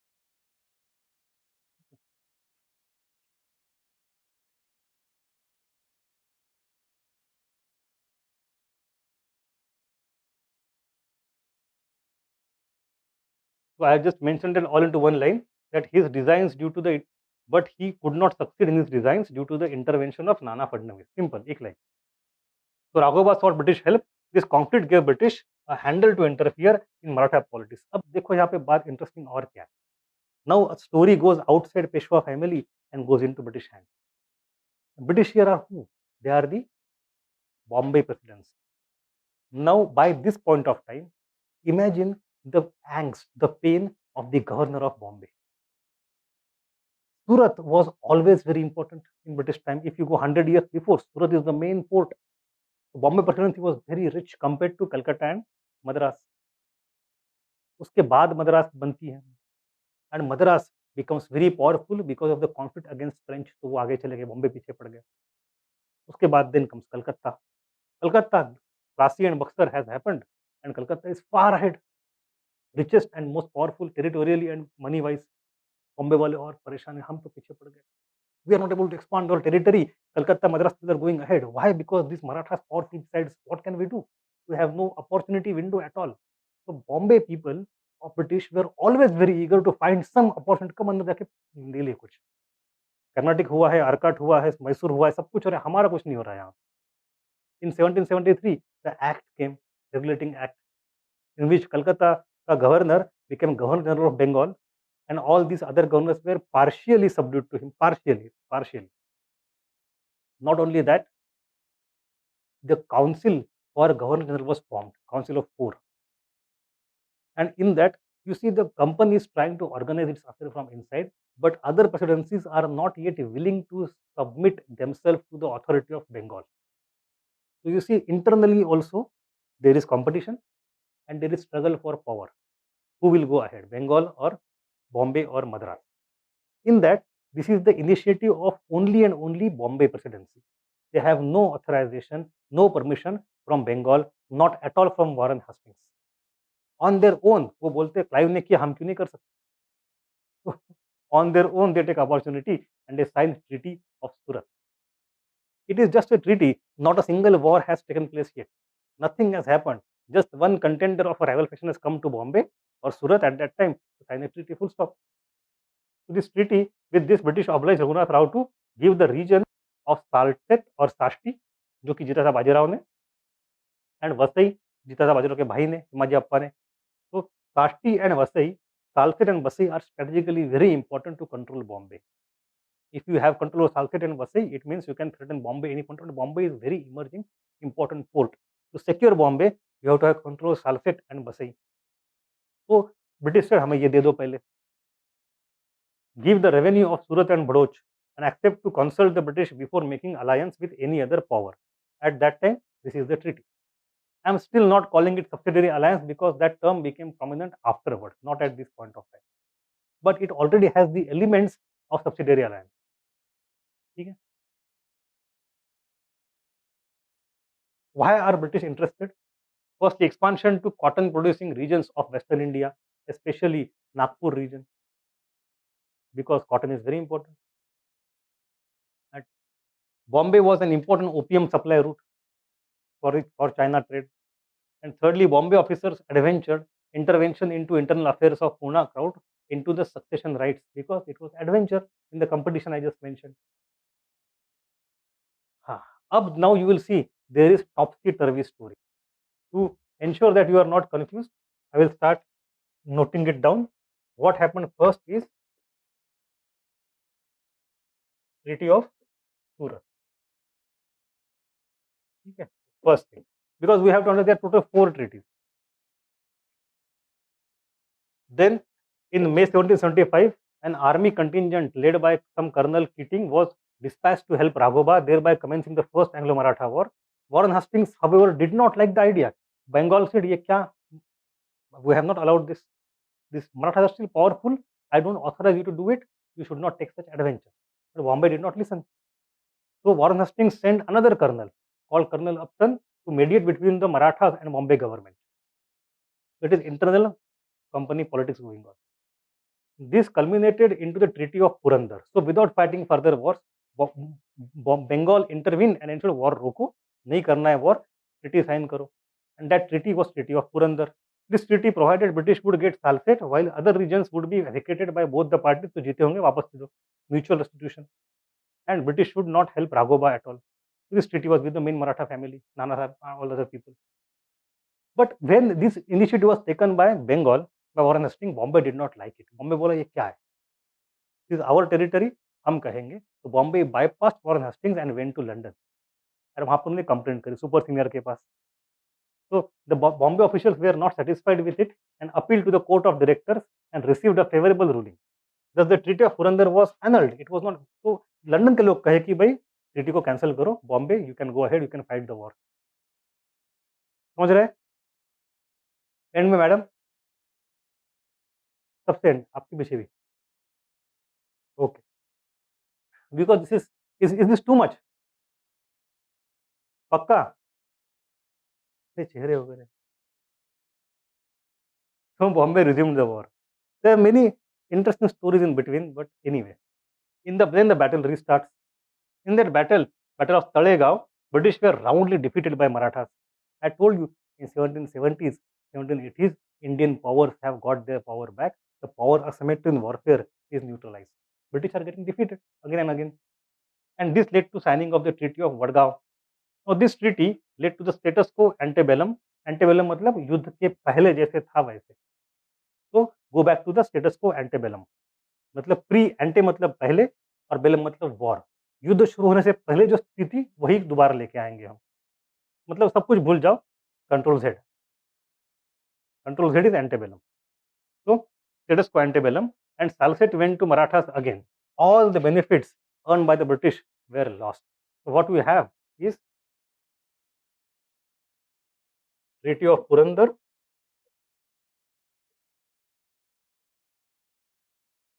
which was annulled, and then we have Treaty of, or sometimes they call it convention also, Vadgaon. And once Treaty of Vadgaon is signed, अब Hastings thinks, अरे यार ये तो बड़ा गलत हुआ हमारे साथ. This is not right. We should fight the war. Bombay is defeated by Marathas. Now we have to intervene. There is no other option. Let us fight the war. So now you see, 1780 turned out to be a very difficult year for the British when Nizam, Hyder, and Marathas joined hands against them due to diplomacy of Nana Fadnavis. The British went on offensive. Hastings sent resources from Bengal Presidency, and some generals went in different parts, names not to be remembered, and they start fighting lots of wars. And it's not that Marathas are losing, Marathas are still winning, but they are under immense pressure of fighting multiple wars again and again. And it is not easy condition to be in. So Hastings created severe military pressure on Marathas and forced them to come to the table, come to negotiation. Uska utna hi point.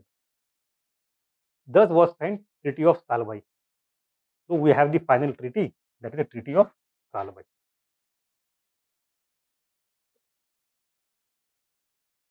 This was the treaty by which the war came to the end. The war started with Treaty of Surat and ended with Treaty of Salbai. ये तो याद रहेगा. The first Anglo-Maratha War started with Treaty of Surat and it ended with Treaty of Salbai. बस बीच वाले तो बस intermediates थे. पुरंदर होके कैंसिल हो गई. पड़गांव में ब्रिटिश हार गए थे. But they are not as prominent. But they may be asked. Sometimes UPSC asks a question. You will see the old questions where they ask you to put them in chronological manner, sequence. So you should know. Years are not important, but relative sequence is important. Confuse mat karna. First comes Surat, in the end comes Salbai, in between Purandar, which is annulled, and Vadgaon was pro-Maratha anti-British treaty. Simple. So Treaty of Salbai was signed in 1782. According to this treaty, British got the control of Salsette along with Elephanta Islands. Elephanta Islands पता है कहाँ पे आप? जहाँ पे Elephanta caves है आज के दिन में. The company promised not to interfere in the internal affairs of the Marathas. That was the end of the first war or first battle, first war.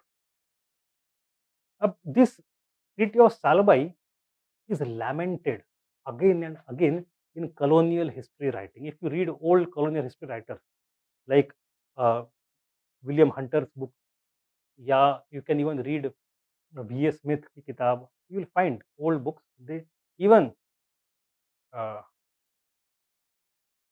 कौन था famous? I don't recall all the names now.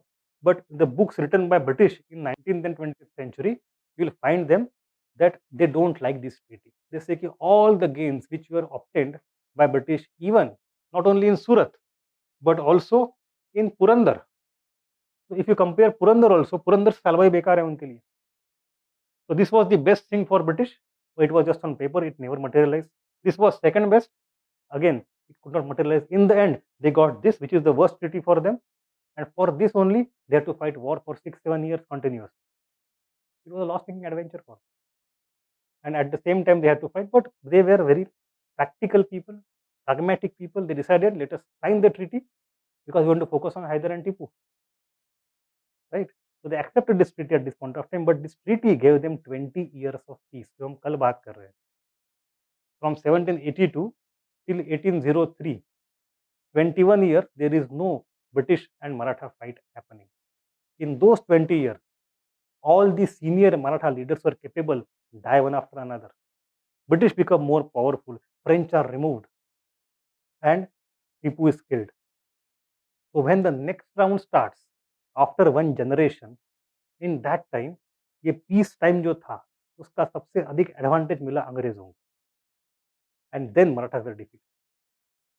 So it's not about what happens only on the battlefield, it's about how you utilize the peace time also. But in between, there is one more thing, that is Wellesley's subsidiary alliance. So this is a very simple topic, everybody knows this. बचपन से पढ़ते आ रहे हैं, right?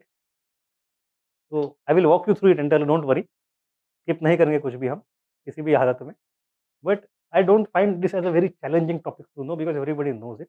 It still has certain intricacies, by the way. So it was an expansionist strategy. It was an extension of the policy of ring fence. Do you remember ring fence policy?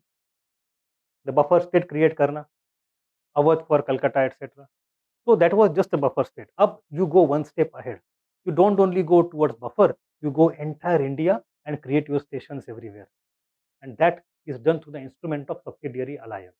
So in the conquest of India, British went through various stages. The policy evolved with their increasing power gradually. The first was buffer state, ring fence policy. Second was subsidiary alliance, and then came paramountcy.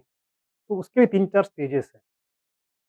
But right now we are the second stage जहाँ पे we have this extension of the policy of ring fence into subsidiary alliance system altogether. However, this policy was brought by Wellesley. It was not entirely new. It was not his altogether individual brainchild. It evolved over decades, at least 4 to 5 decades. And the elements were already visible one by one. 50 साल के बाद यहाँ तक बात पहुंची है. It is not a sudden invention. So where are the precedents of this policy? For example, Dupleix. It is Dupleix who started all this thing during Carnatic War, especially when he put Debussy in Hyderabad as a kind of precedent only. Debussy commanded army in Hyderabad. He controlled Hyderabad. वहाँ से शुरुआत होती है बातों की. Then you have Clive also, who concluded first such treaty with Shah-ud-Dawla back in 1765. Treaty of Allahabad had seeds of subsidiary alliance protection to Awadh for cost and land. We'll give you protection, give us land and money. That barter is already put. All these treaties are there, but they are not called as subsidiary alliance treaty. The term is used for the first time in the official manner from Wellesley onwards, although its history is still there. Okay? In 1787, Cornwallis signed treaty with Carnatic. Foreign policy of Carnatic was under British control. So all the individual elements of treaty have already come up into different treaties. But what does Wellesley do? Wellesley brings those all things together and makes it into a full-fledged policy of expansion. वो system बना देता है. So we see the evolution of the subsidiary alliance system, how it evolved over decades that I mentioned here. These are the examples. Look at the evolution of the content. In the first stage, the company assisted a friendly native ruler in the wars. कि हम मदद करेंगे आपको, लट कुछ पैसा दे देंगे, कुछ जवान दे देंगे, मदद करेंगे आप. We are allies. In the second stage, the company started playing a bigger role in the wars and battles of friendly native states. The native rulers started playing a secondary role. अब हम ज़्यादा role play करेंगे. We'll give you more money and more army. Third stage, the company asked a friendly native state to supply money and not men. आप बस पैसे दे दो, लड़ेंगे हम आपकी behalf. We'll fight on your behalf. It will be our army. You sit and relax. जैसे कई class वाले बोलेंगे आप बस क्लास में हमारा ज्वाइन कर लो, हम आपके लिए पढ़ के देंगे. Right? It is impossible. Everybody has to learn the Atta Deepa Bhava. Buddhism में कहा you have to be your own light. Right? हम आपको पानी पिला नहीं सकते, घोड़ा को पानी कैसे ले जा सकता है, वही बात है. बट यहाँ पे कंपनी ने कहा you don't fight, you just sit, we'll fight for you, you give us money. That too, native rulers, the company fought wars of such friendly native states on its own. In the fourth stage, the company began to station a permanent subsidiary force in capital of friendly native state. Native ruler was asked to pay for the upkeep of the force. अब native company क्या बोलती है, अब war नहीं भी है, even at that time, permanently will keep an army with you. At any point of time in future a war erupts, will take care of it. It's a permanent stationed army. अब बस पैसे दे दो. Don't pay us only during the war, pay us every year, all the time. So in the fourth stage, the company began to station a permanent subsidiary force in capital of a friendly native state. Native ruler was asked to pay for the upkeep of the force. Smaller state was asked to pay in cash, and bigger state was asked to pay by transferring the part of its territory revenue मिलेगा उससे, revenue territory. So this is the gradually other provisions were added to it, which transformed it into a system. So the contribution of Wellesley is what is to make it into a system.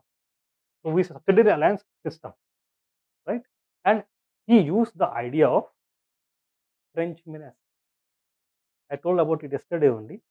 कि French आक्रमण हो सकता है, इसकी संभावना को लेके the only threat of French attack was considered to mask the aggression and show it as defence.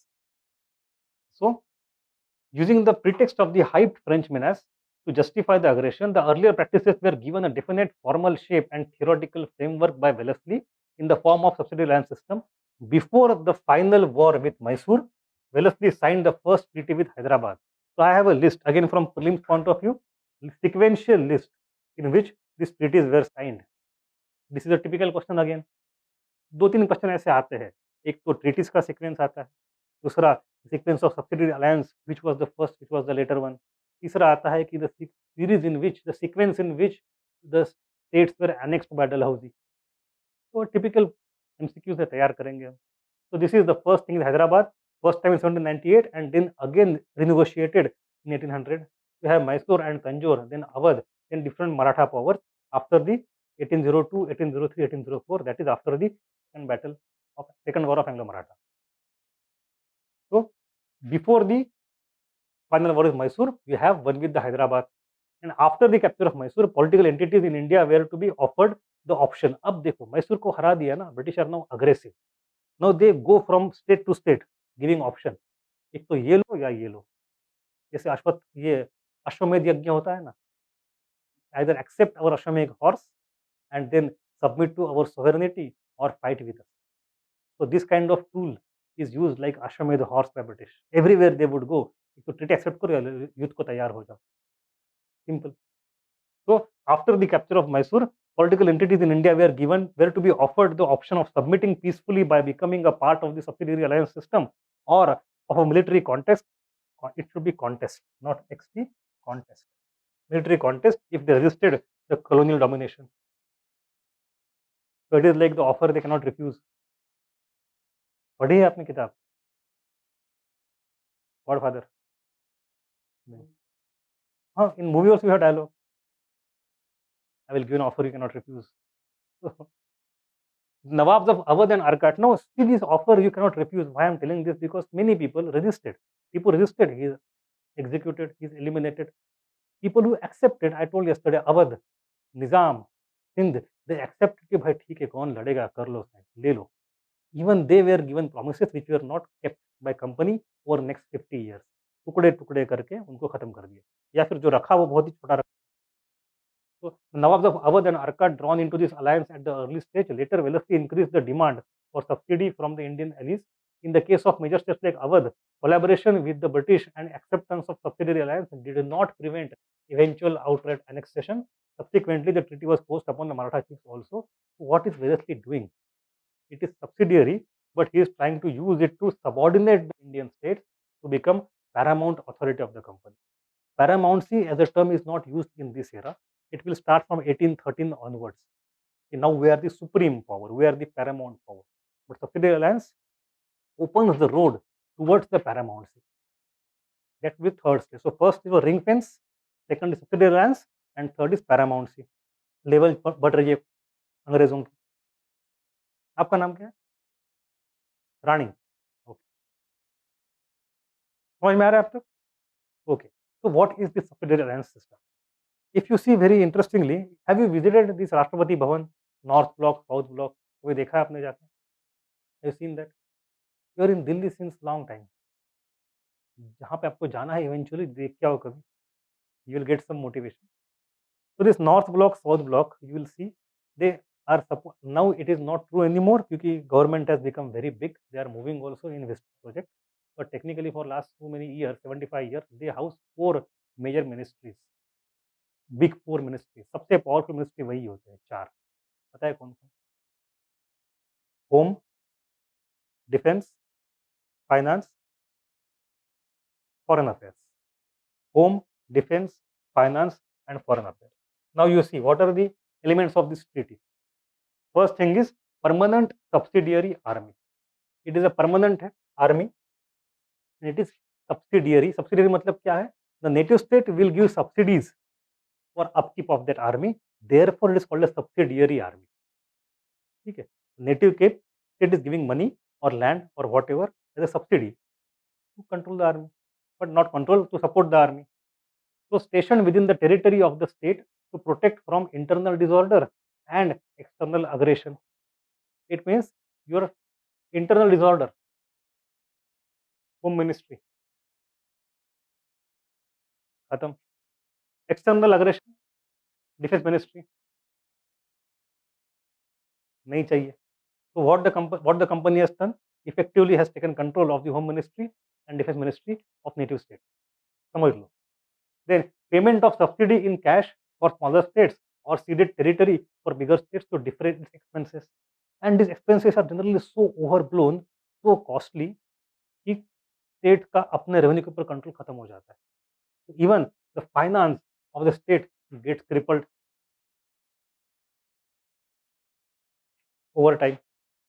And then the state had no control over its own army. ये तो एक बात हुई. Then posting a British resident at his court. Theoretically, the company was not allowed to interfere in the internal matters of the state, but practically, this rule was almost always flaunted. Resident became actually a tool to destabilize the states from within by playing factionalism, and when the time is appropriate, annex the state. Simple बात. Sometimes in some state resident was there for 5 or 10 years, उसने काम खत्म कर दिया. Sometimes 50-70 years उसके बाद काम खत्म किया. Doesn't matter. Resident is there to play politics inside the court. And then you have control over external relation. तो आपकी फॉरेन अफेयर्स मिनिस्ट्री भी चली गई. Company exclusively said that not to employ any European, because French were coming in India a lot, not to employ any European in service without the consent of the company, and not to directly negotiate with any other Indian ruler. And if you have any dispute with any other Indian ruler, देखो, we have the same treaty with that ruler also. तो आप दोनों को हमारे पास आना है, we will be the arbitrator of your disputes. तो हम यूएन भी है आपके लिए. तो home ministry, defence ministry, finance ministry and foreign affairs ministry, the four major affairs of a state went under gradually the control of the company. What were the effects? Effects are generally seen in two cases. One is on the effect, its effect on the for the British, उनको बड़ा फायदा हुआ, they got benefited, and other is the effect on Indian state. Now you can guess very well क्या क्या हुआ होगा. So I have the list of all the things. Let me drink some water just for a moment.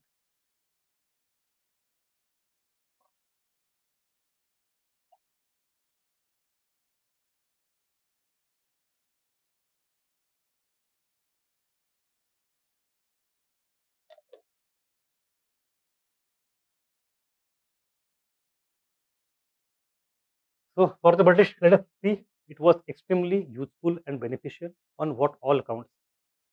It allowed company to gradually and silently disarm Indian native states. Disarmament. Ultimately, the actual disarmament of entire population happens in 1877, जब licence act आता है arms वाला. And तब तक till 1870s all Indians could bear arm without the permit or without a license. Like today you have US second amendment in Bill. India also had that. No constitution at that time, but we have a tradition कि हर के घर में तलवारें बंदूकें होंगी. It was a normal thing for Indians. In 1870s, India was disarmed, and there was huge resistance. Only some community like Sikh for religious purpose, Gurkhas for that kukri, and Kodawas in Kurg. These are the three people who do not require license, or you need license to have even the sword or anything today.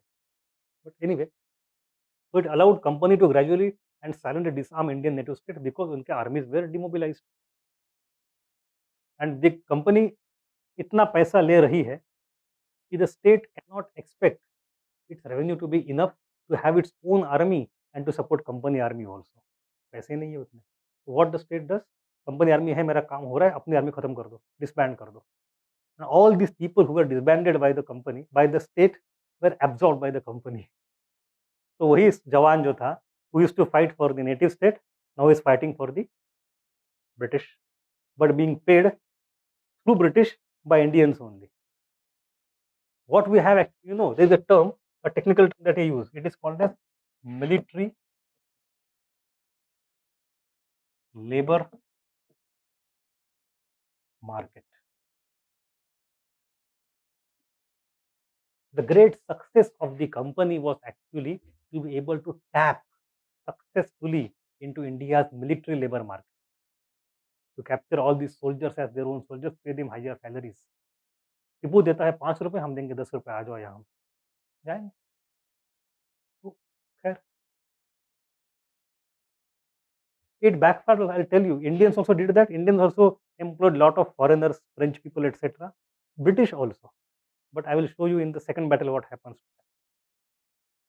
Maintain a large army at the cost of Indian states, ostensibly for the protection of the state.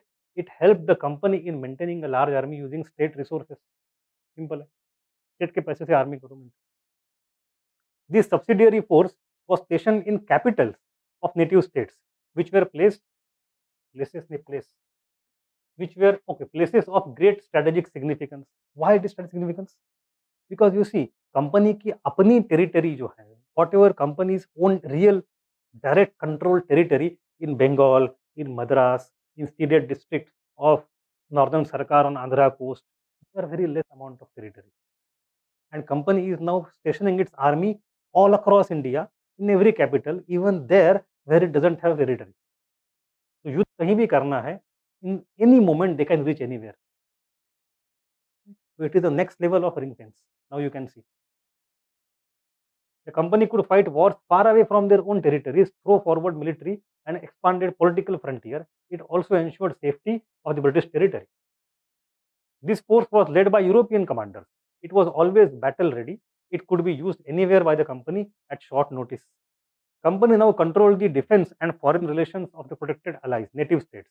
The possibility of any native alliance against company was thus eliminated, because any foreign relation of all these states was completely subjected to company. अगर किसी राजा को, if any nawab or nizam or king wants to talk to or communicate with or correspond with a neighboring king, it has to go via company resident.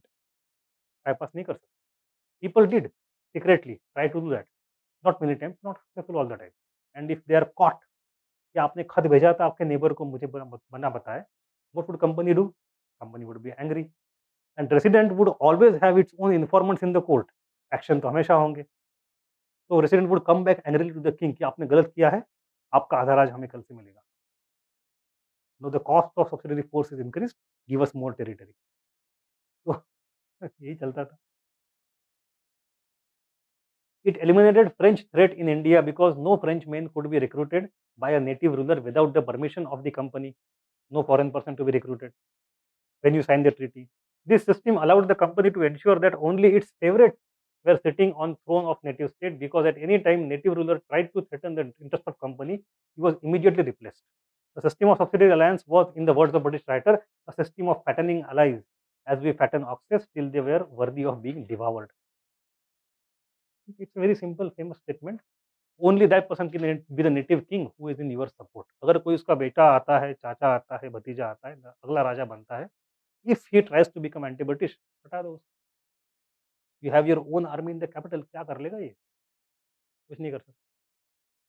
It transformed the company into an arbitrator of Indian disputes, because any kind of conflict involving native state was to be settled by English company. Thus, the company could easily maintain its paramountcy over native states.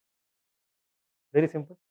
How it affected Indian states, that is also interesting.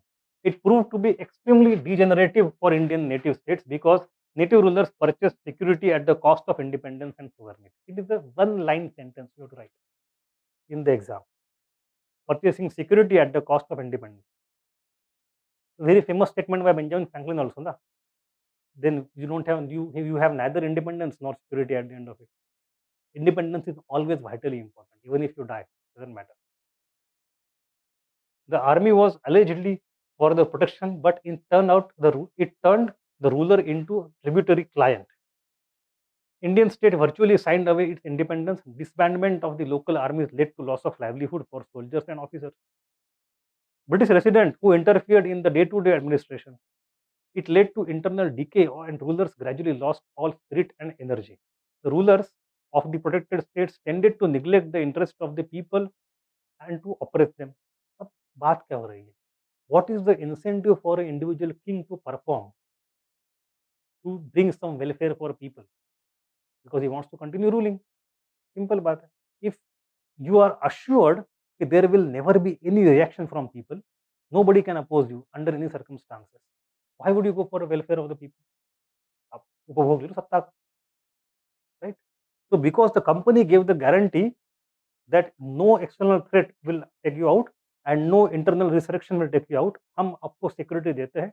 Raja has no incentive to work, just enjoy, be in the harem all the time. So it actually led to the worst kind of kings to become long-term holders of gaddis. अगर company नहीं होती, if there is no subsidiary alliance system, and if the king had continued to be non-performing asset, there are remedies. Sometimes people may revolt against the king. Sometimes the court opponents can remove the king. Sometimes the enemy from the outside can invade. Something will happen, the king will be changed. But here, that thing, that internal feedback loop is destroyed. And the worst rulers are generally the ones which company likes. So, as a result, a situation of extreme maladministration developed in many native states.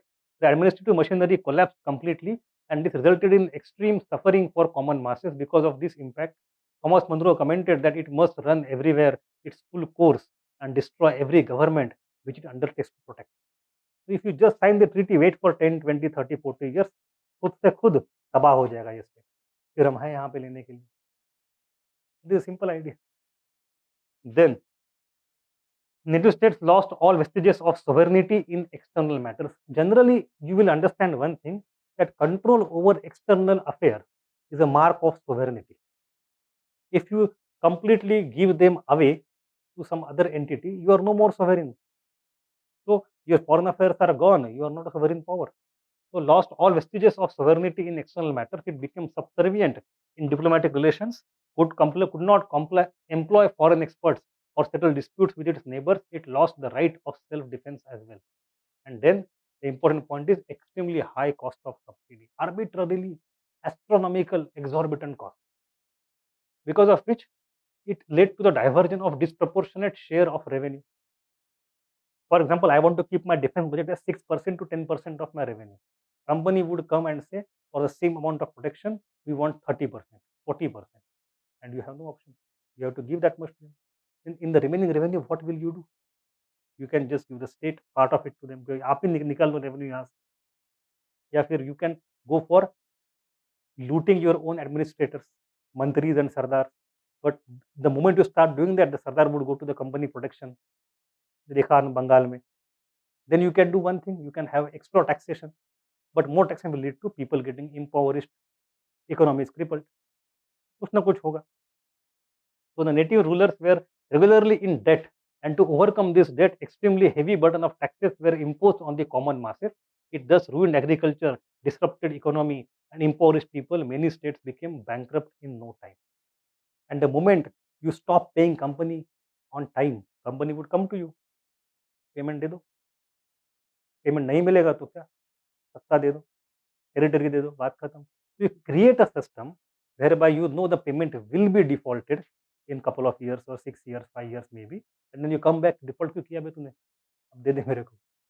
So this is how this is. It's called the game is rigged. The game is rigged from the beginning.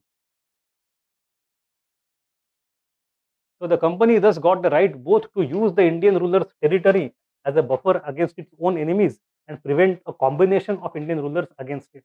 Now, if you ask in today's, there are two types of armies. एक होती है army of conquest, आप जाके जीत के युद्ध करके आ जाओ. And there is second army, army of occupation. For example in Afghanistan, for long year American army was not army of conquest. Conquest हो चुकी थी, but people don't agree. So American army stayed there for a long time. It was army of occupation. What is there in occupation? In every city, in every population center, one cantonment has to be established so that people don't rise against you. Army of occupation. And for that, the money was paid by Americans. It was not, after a point, sustainable for them. They came out. What is happening here? British are genius. It is also the army of occupation in one way. In all the native states, in every capital of India, there is British army that is occupying the state, and it is being paid by the state itself. So native states are paying for their own occupation, and that is British genius. Anyway, native states were gradually brought under the sovereign control of the English company because every native state accepted company as paramount power. That is why it is commented that it was a Trojan horse tactic to empire building. You know Trojan horse? Do you know Trojan horse? Kind of. वो तो आज के दिन में नाम दिया है virus को ट्रोजन करके, but from where the original name Trojan horse come? Anybody? हाँ? Not Egypt. Yeah, it's not a mythology in a way. Yeah, in Greek city states when they used to fight Sparta and all those things. Have you not seen that movie? कौन सी movie थी famous वो? Sparta नहीं, 300 से पहले Achilles के ऊपर कोई movie आई थी, ट्रॉय। ट्रॉय तो मूवी ट्रॉय पता है आपको? ओहो, it is okay, you should go and watch Troy, मतलब one of the best movies on that kind of thing. 300 के सामने कुछ नहीं है। तो anyway there is Troy and Helen and all those things. तो Troy is the word, root word for Trojan. Troy में जो है वो ट्रोजन है। तो युद्ध में ये होता है, वो सुलह कर लेते कि भाई चलो आज से लड़ना बंद, as a gift we give you, celebrate the victory. So the city opens the gates of fortification. The huge horse comes inside the city. The gates are closed because gates बंद करेगा तो बाहर से अंदर डिफेंस कंप्लीट है। The horse goes inside. It's a big horse, बनाया हुआ लकड़ी का। In the night, horse के अंदर छुपे हुए सैनिक जो है, soldiers come out and then they capture the city. So you enter inside it, sounding like you are not so harmful, you are friendly, and once you are inside, you show your true colors and capture them from inside. That is Trojan horse technique. This technique was used in virus also. The virus enters the computer system OS as if it is a friend of OS, and then once it is spreading its tentacles under में, then it shows its own color. That's a Trojan horse tactic. So subsidiary force entered as a force of protection, but it became the force of occupation. तो ठीक है, बाप रे। So these are the basics. So why I had to go into subsidiary alliance system, because this is the system that developed after the end of first Anglo-Maratha War and before the beginning of second Anglo-Maratha War. In that brief period, British have not only evolved their system of subsidiary alliance, they have become now more aggressive. Right? So we have this second Anglo-Maratha War in which the stations have changed, the position have changed. By the end of 18th century, British had contained all the major powers in India at that time except Marathas. Tipu is gone, Nizam is controlled, Bengal is gone, all is controlled. The Sikhs are yet to rise. तो रणजीत सिंह भी तो बना नहीं है, वो बनेगा धीरे-धीरे, but by this time almost except Marathas, everybody else is controlled by British. Those who matter, those who are powerful. Rajputs are not powerful in this era. Rajputs are completely under control of Marathas. So after the third battle or third war, Rajputs will be taken over by British from Marathas, and then a lot of treaties happen there. So almost all the important Maratha leaders had passed away by this. Nana Fadnavis was dead. Mahaji Scindia was dead. So any great people, Madhavrao was gone. Instead, we have other people, Daulat Rao Scindia, Jaswant Singh Holkar. They are not as equally capable. So the generation is past.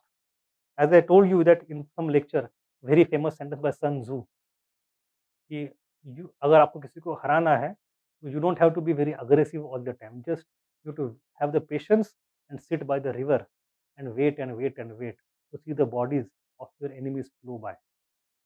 So all the people who were very formidable opponents of British, अंग्रेजों ने कहा ठीक है, we'll wait for 30-30 साल, तब तक आप मर जाओगे, फिर हमला करेंगे। ये क्या जल्दी है? Because we are the system, you are the individuals. The difference. So almost all the important Maratha leaders had passed away by this time. Next generation leadership was not so competent, lacked pragmatic program, and involved in internecine conflict. This internecine conflict between Shinde and Holkar made the Maratha fall almost inevitable. Shinde Holkar were competing to get influence over the Peshwa. कहानी बड़ी simple है कि now these factions of confederacy come into play because the Peshwa is not very powerful. Other in the Pune court of Peshwa, we have competing factions and one Sardar supports this faction, other Sardar supports that faction. तो उसमें होता क्या है? The present Peshwa goes with Shinde and they kill one in the Holkar family. Holkar gets angry. मैं बदला लूंगा. He comes to Pune. He burns down entire Pune city. पूरा पुणे शहर जला देता है. तो आपस में झगड़ा चल रहा है इनका. पेशवा भाग जाता है. तो अल्टीमेटली पेशवा भाग के जाता कहाँ पे है? ब्रिटिश के पास. बचाओ मुझे बचाओ. Now who is this Bajirao too? The second Bajirao. He is called in our language Bhagoda Bajirao. But anyway, because it is because of his initiative, the second and third battle war happened.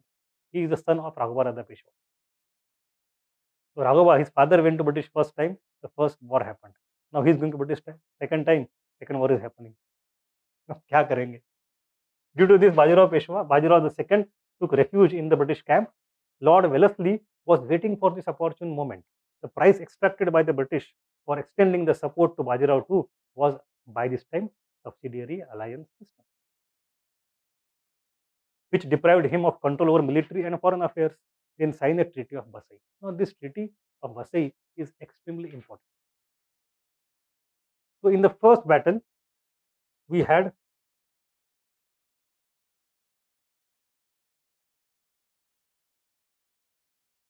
Treaty of Surat, Purandar, Vadgaon, Salbai. Come to the second battle, we have Treaty of Vasai.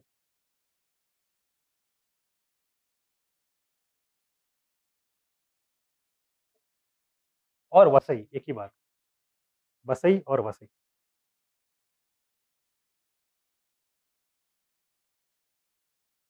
What was the content of treaty? A same thing. It is a subsidiary alliance system. So the same elements are there, but they have got some specific nature here. British accountable for the safety and security of the Peshwas from internal and external danger. Subsidiary alliance system. British regiment stationed at Pune for payment of 26 lakh per annum. Oh, okay, yeah. British residents stationed at Pune and the foreign policy of Peshwas had to be conducted at the advice of the British resident. So we have simple things: safety and security of the Peshwa, resident. You have regiment. Differences between the Peshwa and Nizam, Peshwa Gaikwad are to be resolved by British mediation. So arbitration for external affairs. वही बात है. And we get some money also. It is a typical subsidiary alliance system. When you talk of which is the Treaty of Vasai, is a full blown complete subsidiary alliance system. Now as per the treaty, British are supposed to support him. So British Army under Arthur Wellesley restored Peshwa at Pune. British intervention into the internal matters irritated different members of the Confederacy. Same point होना चाहिए. Peshwa started seeking the support of Bhosle and Shinde against the British after realizing problems to the treaty. अब उसको अकल आती है कि मैंने क्या पाप कर दिया. Let us start the battle. तो सिंपल बात है that Bhosle, Shinde and Peshwa now come together and start the battle or start the war. यहाँ से war शुरू होता है. So in Marathas you will see in Anglo-Maratha Wars generally you have treaties at the beginning also and at the end also. In other battles we have treaties at the end. Bengal में, मैसूर में, सब जगह. Now this battle is actually a very fiercely fought battle, extremely fiercely fought. It's not an easy battle for British to win. You know who is Arthur Wellesley? जानते हो इसको आप? He is the one who was the main general in 1815 in Waterloo against Napoleon. Duke of Wellington, Arthur Wellesley. At this time, he is not Duke of Wellington yet. After this battle, gradually becomes Duke of Wellington by the end of the decade. So he is the one who defeated Napoleon, and Napoleon is known to be a great general, especially for field artillery. And in his memoir, he has said later that मेरे लिए Waterloo पे Napoleon को हराना आसान था, but the battle of Asai against Marathas was more difficult. I consider battle of Asai against Maratha as my finest moment, not even the defeat of Napoleon. ये उसने खुद ने बोला है. So that is the level of resistance offered to British by Maratha. And this battle was actually fantastically fought. फिर मतलब British could have been defeated any, जब पता नहीं क्या होता, the balance could have gone any side, any point of time. At the end, after a huge amount of efforts and some problems, पूरी काम की नहीं, ये British won. And then on the British side, you know who is fighting? Again, obviously Indians, दोनों दोनों तरफ Indians ही है, बस commander British है वहाँ पे. Which was the British regiment there? It was Madras regiment, Madras Native Infantry, which is fighting from British against Maratha. And at the end of the Battle of Asai, after huge efforts, they were able to capture Maratha elephants. And even today, if you go to Madras regiment, their symbol, their logo has this elephant.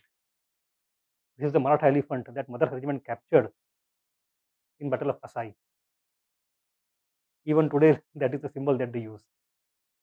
ठीक है, which is completely fine by the way. There is nothing wrong in it. उनका वो battle honour है, battle honour है. It's about there, जैसे कि अभी भी if you see they count Victoria Cross in every regimental honour.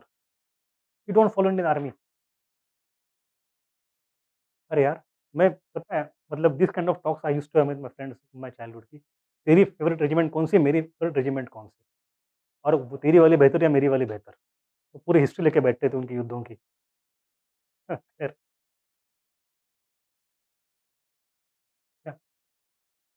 however, even in this critical situation, Marathas could not unite, and this battle is actually extremely interesting.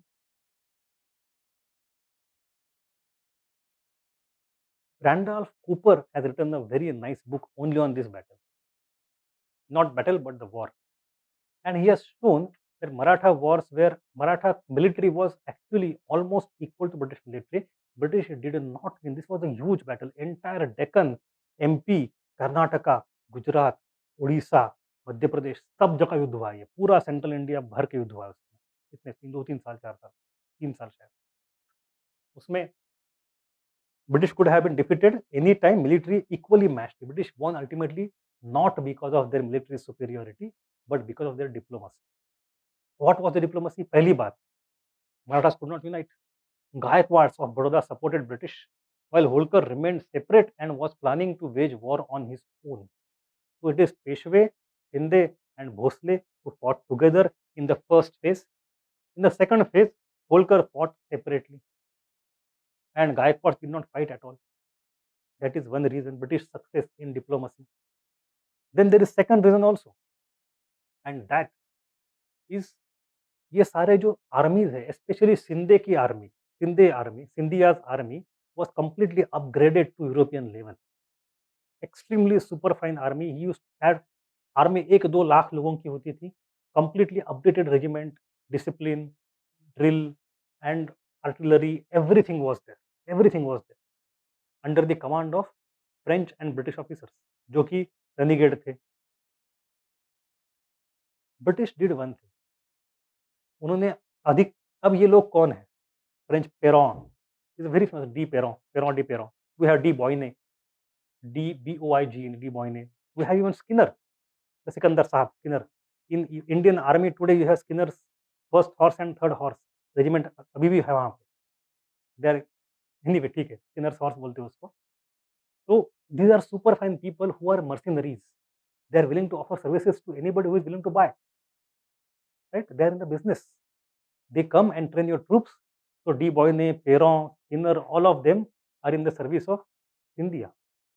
As the war starts, British said, देखो, we have regular army, we cannot take you in our army, but we'll pay you double.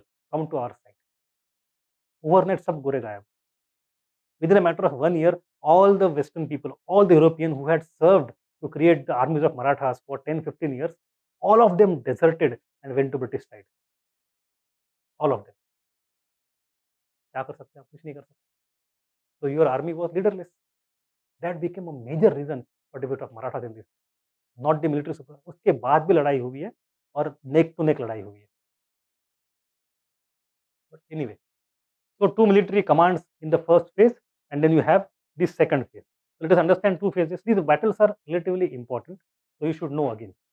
In the first phase, we have 2 commands: Northern Command and Southern Command. North Command is by General Gerard Lake. Southern Command is by Arthur Wellesley, the famous one from the Waterloo. In north, we have many battles: Battle of Aligarh, Battle of Laswari, etc. The most important battle that you should remember is Battle of Patparganj. Delhi में बगल में हुआ Patparganj. In Delhi we have Patparganj.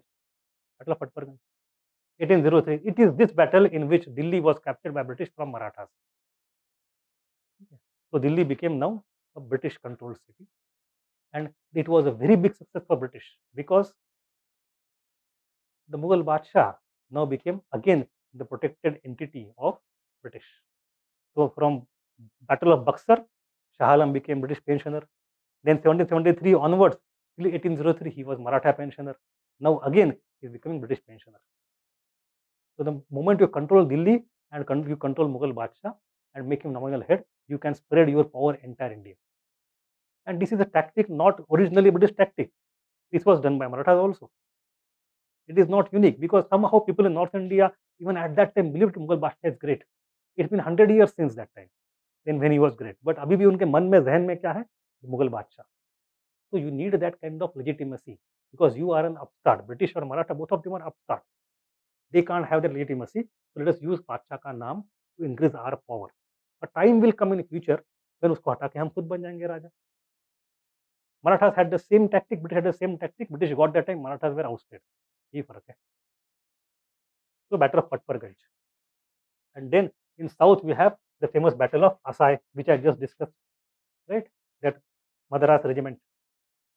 At the end of it, Marathas were defeated in the first phase, and we have various treaties: the Treaty of Devgaon and Treaty of Surji Anjangaon, one with Bhosle, one with Shinde. British did one thing very tactfully: they did not sign a single treaty with all Maratha defeated power. They always signed individual treaties with all of them. तो भोसले की treaty अलग, तो उनको उन्होंने अलग अलग treat किया ताकि कल कोई दोस्त हो कोई दुश्मन हो, ट्रीटी अलग अलग रहे, favoured, not unified. So Treaty of Devgaon with Bhosle, by this Bhosle relinquished their right over Cuttack and the adjoining areas of Odisha and Bengal. I have discussed this, that Alivardi Khan used to face Maratha attacks. In Calcutta we had Maratha ditch. Remember that in 1740? भूल गए, revise नहीं किया था, याद है ना? So at that time I also the Jagannath Puri temple passed into the hands of Marathas. So now that part is completely gone. British have one clear agenda, that you see, as far as possible, for 2 or 3 exceptions, British ensured that no native state will have access to sea. सी का access होना माने trade के लिए open होना, foreign entry होना. तो त्रावणकोर है या 2-4 गुजरात में है, छोटे-छोटे, उनको भूल जाओ. Otherwise British always and always ensured that native power doesn't have sea access to sea. तो पहले उड़ीसा निकाल लो, because from Odisha Maratha have access to sea, way of Bengal. And once Odisha is removed, there is one more important thing happening. We have Calcutta presidency, we have Madras presidency, we have northern Sarkar in Andhra, but Calcutta and Madras are not connected by road. ये बीच में मराठा का राज है. The moment Odisha से मराठा चले गए, Calcutta, Madras are connected by road also now. So in this thing, what is the major game plan is to connect all the 3 presidencies by a road. वो area हमें चाहिए. So anyway, then we have Treaty of Surji Anjangaon with Daulat Rao Scindia, and which was in 1805 reformed as Treaty of Mustafapur. In that, Scindias lost control of entire North India. Delhi was gone to again north of Chambal, etc. In Mustafapur, there is an interesting provision that is important in the Treaty of Mustafapur, that this Sindh actually in 1820, 30, 40, etc., 1720, 1730, 1740, etc., had control over entire Rajasthan. There are a lot of battles in which Rajputs were defeated, and they had all become tributary state to Maratha. British agreed that we will not interfere in the Scindia-Rajput relationship. Rajput states individually will continue to remain subject to Maratha. In this, you promise दिया था इस treaty में. It will be broken after third battle. वो तो अलग, third war के बाद तोड़ा जाएगा वो. So what is happening? Most of these are subsidiary alliance treaties. We have a statement by Wellesley at that time, future first Duke of Wellington, that by the establishment of our subsidiary forces at Hyderabad, at Pune, with the Gaekwad, Daulat Rao Scindia, etc., an efficient army of 22,000 men is stationed within the territories or on the frontier of foreign states and is paid by foreign subsidies. This force may be directed against any of the principal states of India without the hazard of disturbing the tranquility of the company's possession and without requiring expenses of the government of India. So this is the summary of the advantage that the company got with the subsidiary alliance system, and it was imposed on almost every Indian power by this time. ठीक है? Then war doesn't end here. It is just the first phase of war. We have second phase of war in which Holkar fought separately. Holkar fought separately. So in multiple battles happened. Here again, Holkars were not defeated very easily. You see, Holkars and Jats have now come together, and then the most famous battle is of Mukundwara Pass near Kota in Rajasthan, where British force under Colonel William Manson in the near Yashwantrao defeated British. We have Battle of Farrukhabad also. So these battles names are not important here. Just understand, Holkars are still strong. They are fighting British separately. It reaches a kind of stalemate. Stalemate. So second war में कौन जीतता है? It is again a stalemate. Because in the meantime, the directors of London realized the extravagance of the war and recalled Wellesley. They sent Cornwallis की भाई Wellesley का सब नौटंकी बंद करो, जाके सब सुलह करके आ जाओ. Stop all these wars. So Cornwallis comes to India. India आते बेचारा बुखार आता है, यूपी में मर जाता है. In Mirzapur, we have his cover यहाँ, तो मैं Cornwallis का. But he doesn't get any time at all to do anything. So immediately another person is sent. That person is George Barlow as Governor General in place of Cornwallis. And he tries the Treaty of Rajpur Ghat with Holkars. Why I am telling this story? Because I want you to remember at least two wars, Patparganj and Asai, one thing. And secondly, I want you to remember the individual Maratha household and name of the treaty. This is to be remembered. For example, here you have Treaty of Devgaon with Bhosle, Treaty of Surji Anjangaon with Shinde. कितने याद रखो? And here you have Treaty of Rajpur Ghat with Holkars. खत्म. ऐसे भी रटना नहीं है. You don't have to reproduce this fact, but the moment you see them in the question, you should click them. पता चले कि भाई इसका था. The second Anglo-Maratha War ended in stalemate. The tangible gains for the British were their ascendancy at Pune and acquisition of some territory, mainly in northern India. There was one noteworthy prize that came their way, although its significance was largely symbolic. Emperor Shah Alam was kept under company's protection and confined to the Red Fort. And यहाँ से आगे company starts asserting its paramountcy in future. अब हम supreme. Then you go to the third Anglo-Maratha War. This will be the last war. It happens almost in next 15 years. Let me drink some water.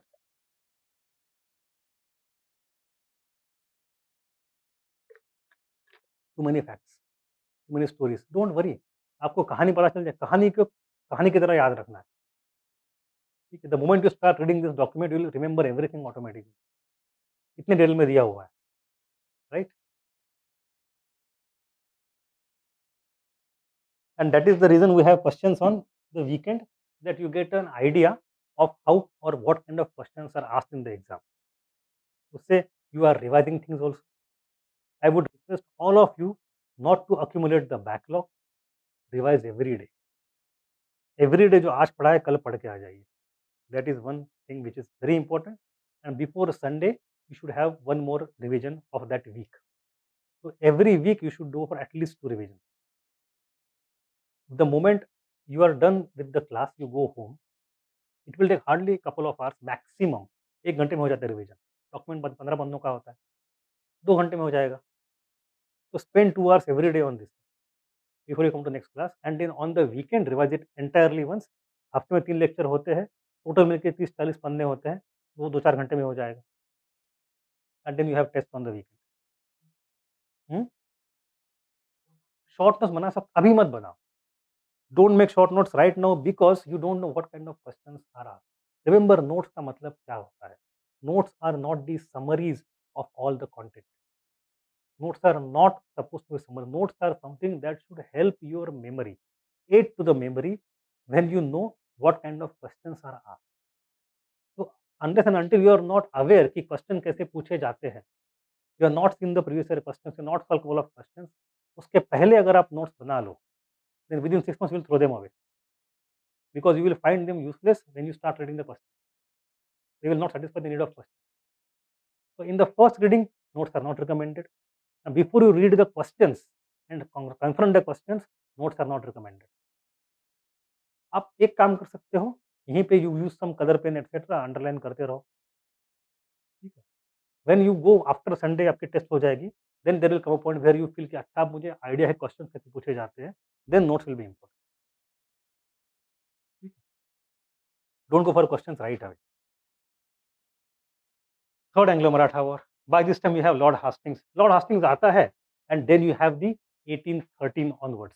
So 1813 is another important year because in which you have the Charter Act of 1813, and that is the tipping point, that the mercantile era is now practically over and we have the beginning of industrial era. In that we have the requirement of annexation. So the policy of company is no more defensive offense but actual offensive offense. So you have very unabashed policy, जाके जीत लो, खत्म करो. So you have annexationism, the policy of paramountcy begins. Before 1813, the EIC was not willing to increase its responsibilities. It did, but it did hesitantly. Now, it generally at that time avoided the policy of annexation as far as possible. Now, there was a new objective, India to be developed as a market for the British industrial products. Thus, from Lord Hastings to Dalhousie, that is 1813 to 1854, 56, 1856, there was an era of unabashed policy of paramountcy. Now, the company claimed that its authority was paramount, supreme, hence its power was greater than that of Indian states. Till this point of time, equal है हम दोनों भाई. पहले तो company was subordinate and Indian power was like this. A company diplomat used to go and हमें कुछ discount दे दो, कुछ concession दे दो, like Thomas Roe did, right? Captain Hawkins did. शुरुआत वहाँ से हुई. Then they became equal. Now company saying हम ऊपर है. This transition happened in 200 years, 1612 to 1812, 1813. सूरत कब बना था? सूरत का कंपनी, सूरत का सूरत फैक्ट्री 1613 में बना था. It is 1813.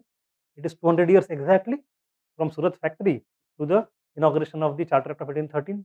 The relationship is gone from here to here. So now the company claimed that its authority was paramount, hence its power was greater than that of Indian states. In order to protect its interest, it was justified in annexing or threatening to annex any Indian kingdom.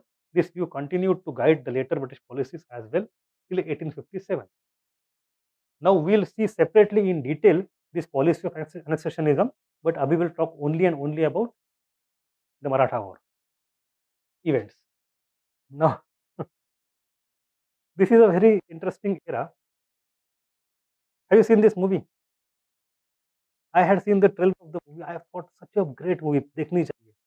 जब देखना शुरू किया, I found it is a boring movie. I did not like movie much, but it is about Pindaris, right? And I got one screen grab also from Bahubali second. So in Bahubali also Pindaris are the ones who are attacking the Empire of Devasena, right? What is this Pindari? The Pindari term comes from this time, Anglo-Maratha War. So who are the Pindaris? Pindaris were actually it is still in the mindset. Pindari मतलब लुटेरे, ऐसे हमारे मन में अभी भी है. So the Pindaris actually belong to this era. There was a huge all India campaign to finish Pindaris by British, because Pindari they thought are too much menacing. Why? Because Pindaris are like scavenger. सब जगह फैलते हैं. They come under no Indian king और बस हड़कम मचा देते. So we have within this third Anglo-Maratha War a subplot, a sub story or side story rather is Pindari War. तो समझ लेते हैं पहले what is this Pindari War. Final Anglo-Maratha overlapped with the Anglo-Maratha War overlapped with the large-scale campaign against the Pindaris. In fact, the so-called Pindari menace provided the pretext and justification for military mobilization against the Marathas, because Pindaris had created law and order situation for the British. अब Pindaris क्या थे? Basically, they were located in Madhya Pradesh, Malwa, but also in north of Maharashtra, Gujarat, Rajasthan, Chambal, everywhere. These were something called as irregulars.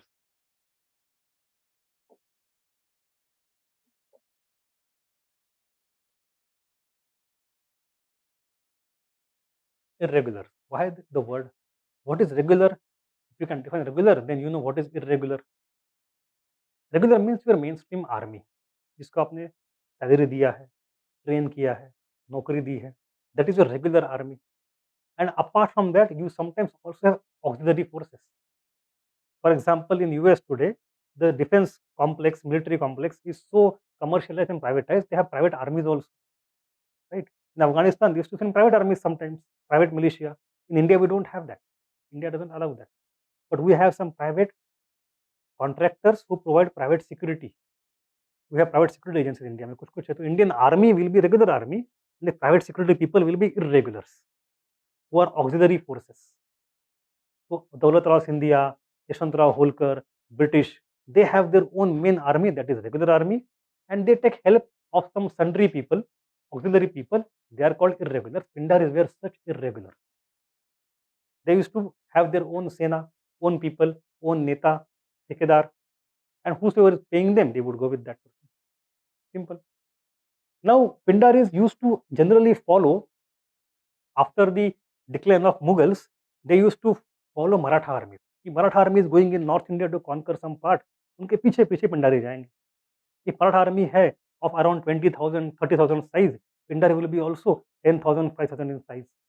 And the war would take place between Maratha and the enemies of Maratha. In the battle, somebody will be defeated. If Marathas win, then Pindaris would come after Marathas and act as scavenger. थोड़ा लूटपाट करो, थोड़े पैसे ले लो, बच्चों को मार दो, बच्चे लोगों को, जो कुछ कर रहे हो. So Pindaris were such auxiliary forces, and when Marathas became weak, Pindaris became powerful. When Maratha control over army reduced, Pindaris Sardars became more assertive. So it is irregular force. Gradually, Maratha and Pindari came to some terms कि भाई ठीक है, आप भी हमारे साथ ही रहेंगे. We'll give you some territory also. These Pindaris came very close to forming their own state in Madhya Pradesh, own kingdom near Bhopal. It did not happen actually at that time, but it was almost on that verge. पूरी Pindari state. इतनी power थी उनकी. Around 25-30,000 Pindaris थे उस समय. Their leaders were two. One was Chitu, other was Karim Khan. So all the leaders were generally Muslim. The people, the Pindaris were from all the classes, all the communities. कोई दिक्कत नहीं उसमें. But they were just mercenaries, and gradually they became more powerful. And when Marathas were coming under after 1803, 1805, when Maratha Sardars signed subsidiary alliance with British, इनका क्या होगा? Now Marathas can't fight war, but these people want, Sardar wants some business to service people, so they are getting desperate. They are going and attacking people randomly. शहर जाके लूटो. अचानक से कैसे आ जाएंगे शहर के बाहर randomly? Then what do? It became a law and order situation. And when the subsidiary alliance system was created, native armies were disbanded. So soldiers lost their jobs. Where would they go? Not all of them could go to East India Company. A lot of them who have the training of soldierly, they would come and join Pindari gang. ठीक है, तो उनके number बढ़ते गए, उनकी power बढ़ती गई, उनका बिजनेस कम होते गया. So they became more and more lawless. So British thought we have to finish this. So Pindaris created law and order situation for the British. Lord Hastings decided to eliminate them completely. For him, annihilation of Pindari was a prerequisite to the destruction of the Maratha power. They are like in buffer power है बीच में. He formed a task force for the same purpose in 1816. They were surrounded by the army of about 1,20,000. 1,00,000 की army was mobilized in entire North India, from Bengal, from Deccan, from Gujarat. From 3 directions they started coming to finish Pindari in Malwa, in Madhya Pradesh. Malwa is western Madhya Pradesh. But the actual aim was to finish Pindari so that Marathas are weakened. And once we have got a pretext to mobilize army, देखो army जो होती है ना, it doesn't start attacking randomly one day. To mobilize the army, you have to prepare for months and months before. You need supplies, logistics, gathering, all the things.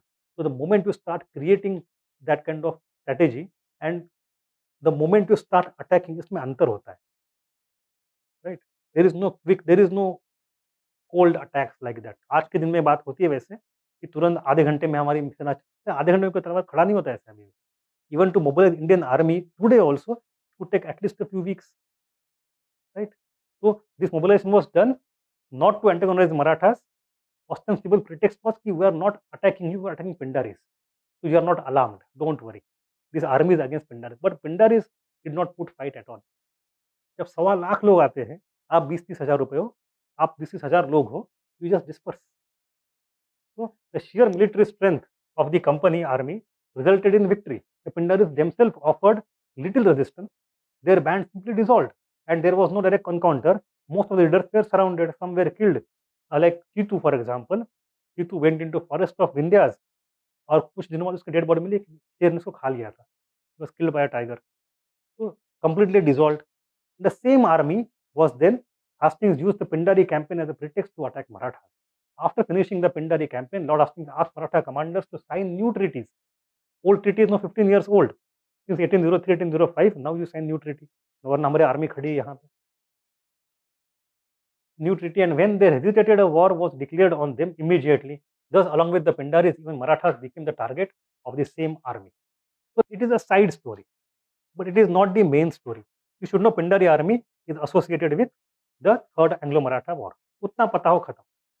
But story यहाँ पे थोड़ी complicated है. The developments happen in every individual court. Something happens in Pune, something happens in Nagpur, something happens in Indore, something happens in Gwalior, something happens in Baroda. अब सब कहानी थोड़ी बताऊँ आपको, कोई जरूरत भी नहीं है. But I will mention a few people who are significant historically, especially in Pune, because it was seat of Peshwa. So the company wanted to capture Pune for strategic importance. Thus, Peshwa and the Confederacy were pressurized due continuous British intervention. The reaction led to the war. क्या हुआ था वहाँ पे? Nana Fadnavis was dead in 1800. Then the battle happened. We have seen that.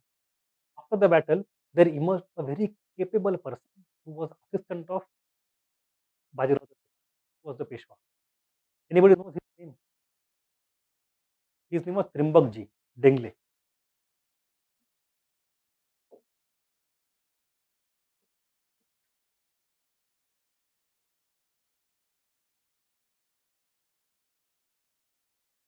Trimbakji Dengle. He was a very capable minister, and he was holding the court of Marathas together, Peshwa together. And British did not like him for the very reason. At that time, the Lieutenant Governor of Bombay was another capable British person. His name was, correct, Lord Mountstuart Elphinstone.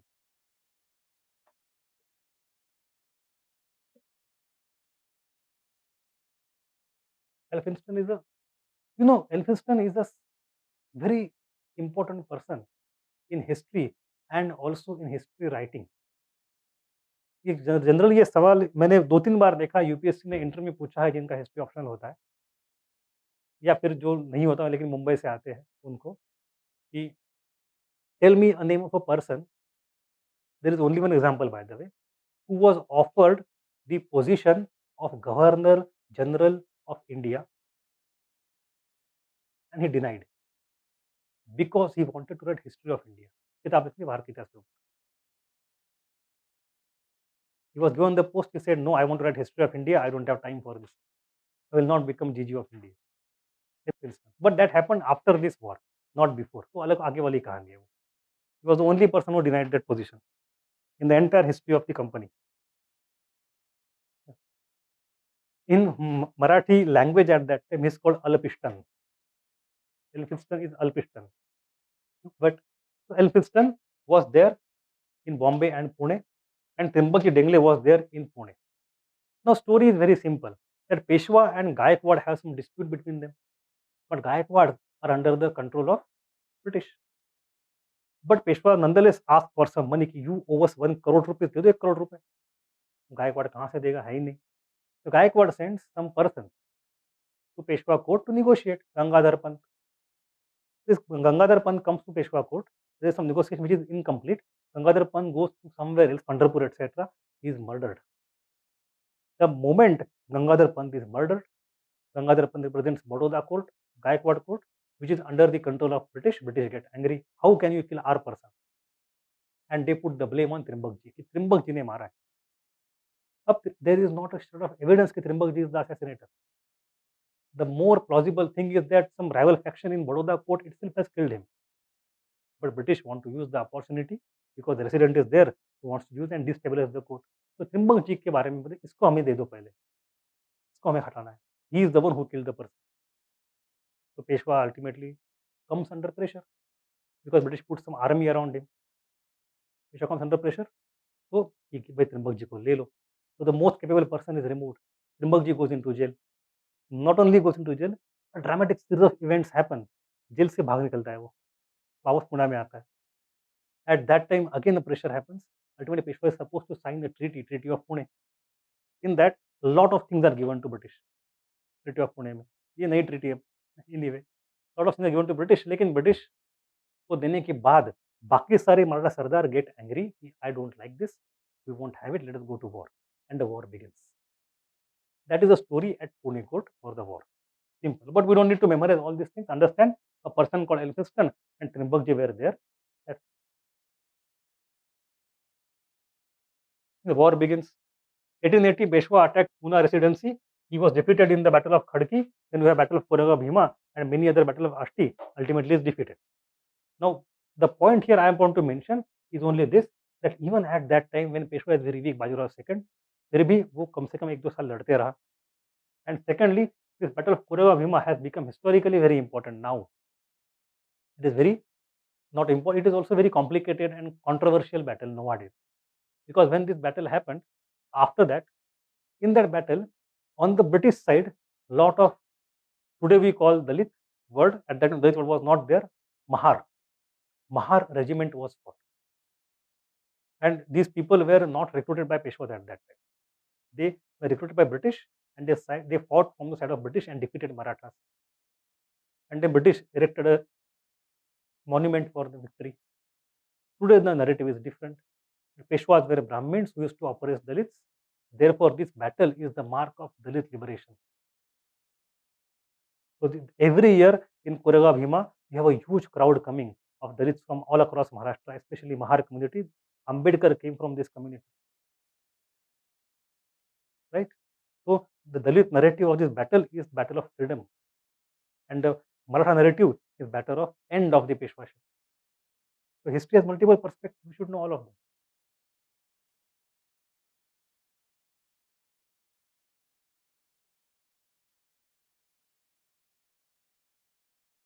because every year they celebrate the victory that we fought from the side of British and we defeated Brahmins. Peshwa were Brahmins. Uh-huh. Sir, this event has become important now in last 10 years. I remember reading a line where I think Ambedkar did that once, long time ago. No, in 20, I don't remember the year, 17, 18 sometimes. उस समय it became a huge problem. But even before that and after that, the people arrived there every year. उस समय थोड़ा violent हो गया था, इतने problem. Problem was not that people arrived, that is not an issue. Everybody has the right to see things his own way. That's not a problem. Problem उस समय violence हुआ था, वो issue बन गया. Otherwise, people go there every year. It started with British historian first, in British era only, but I will continue. There are some problems also. The Mahar regiment was disbanded. Then Ambedkar went to British and requested again and again, give us jobs, let us start Mahar regiment again. The British started it. तो बहुत दिक्कत है. Ambedkar's father was in Mahar regiment. He was educated. He was posted in Mahu. Mahu Madhya Pradesh में आता है. MHOW, military headquarters of Western India. That became नाम महू, उसका नाम बाद में बनता है. We have Mahu Defense College also, right? नहीं पता है ना Mhow. So Ambedkar was born in Mahu, and his father was part of regiment which defeated Peshwas generations ago.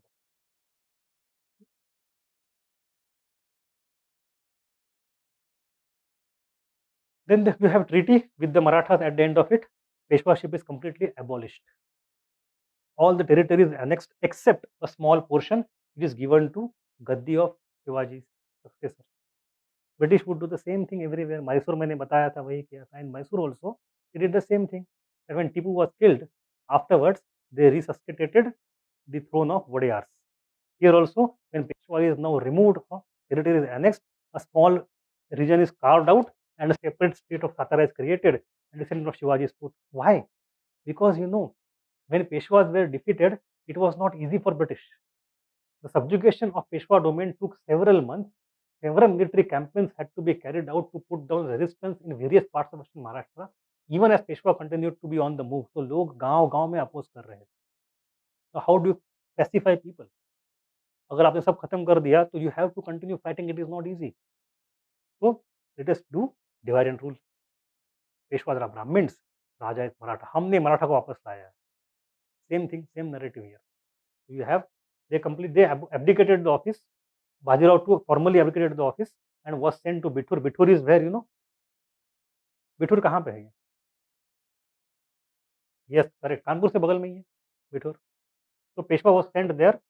फिर उसको वहाँ पर रख दिया as a pensioner for long time. He lived there till 1851 when he died. The Gaddi of Peshwa was abolished and region of Maharashtra, including Pune, was completely annexed. However, to assuage the feelings of Maratha spirit, a separate state of Satara was carved out and granted to Pratap Singh, a descendant of Shivaji. But that is the story happening only in Pune and western Maharashtra. British in this war are trying to finish all the Maratha states. We have parallel story happening in Nagpur also. In Nagpur at that time, Raghuji Bhosle is dead, the most capable person, and the next person has come. His name is Appa Sahib. And then again, Appa Sahib ke upar they enforce some treaty. Appa Sahib retaliates, and the war starts. Simple. And in that war, ultimately, there is a battle of Sitabaldi. Sitabaldi आज भी नागपुर के शहर के अंदर ही है, right? Sitabuldi का नाम सुना है? नहीं, ठीक है. So what is happening? Raghuji Bhosle is dead. New person Appa Sahib has come. He is very young. He is forced upon by Richard Jenkins, who is resident. Resident plays all the games. कि आप sign करो a new treaty of subsidiary alliance. उसकी वजह से दिक्कत होती है. Then they fight war. Same story repeating everywhere. In that war, ultimately, Nagpur resistance is completely subdued only with the help of some reinforcement. Nagpur also offered very strong resistance. Simple. And then Appa Sahib also entered alliance with the British with many controls over Nagpur. Raghuji III became the new successor. अब इसमें end क्या होता है इसमें? There is a very small possibility in 1818 that instance जब लगता है कि history बदल सकती है कि from Pune, Peshwa is on the run. He wants Satara, then somewhere else, and then he starts moving towards Madhya Pradesh, Asirgarh. There is Asirgarh, Burhanpur के इस तरफ. From Nagpur side, Appa Sahib with his army starts moving towards Asirgarh. At the same time, from north of Madhya Pradesh, the head of Pindaris, he too is moving towards Asirgarh. There was some kind of planning going on. हो सकता था कि Peshwa, Nagpurkar Bhosle and Pindaris would all assemble at single place in Asirgarh, and then it will become a huge formidable army. और फिर war might have gone in different direction. But before that could happen, British ensured कि Chitu would not reach Asirgarh. उसका पहले जंगल भागा, जंगल मर गया वो, तो भागने खा लिया. Peshwas were forced, put with lot of force, they could not reach Asirgarh. And then अप्पा वो जो था ये अप्पा साहिब, उसके पीछे लोग लगा दिए, बेचारा भाग के जोधपुर चला गया.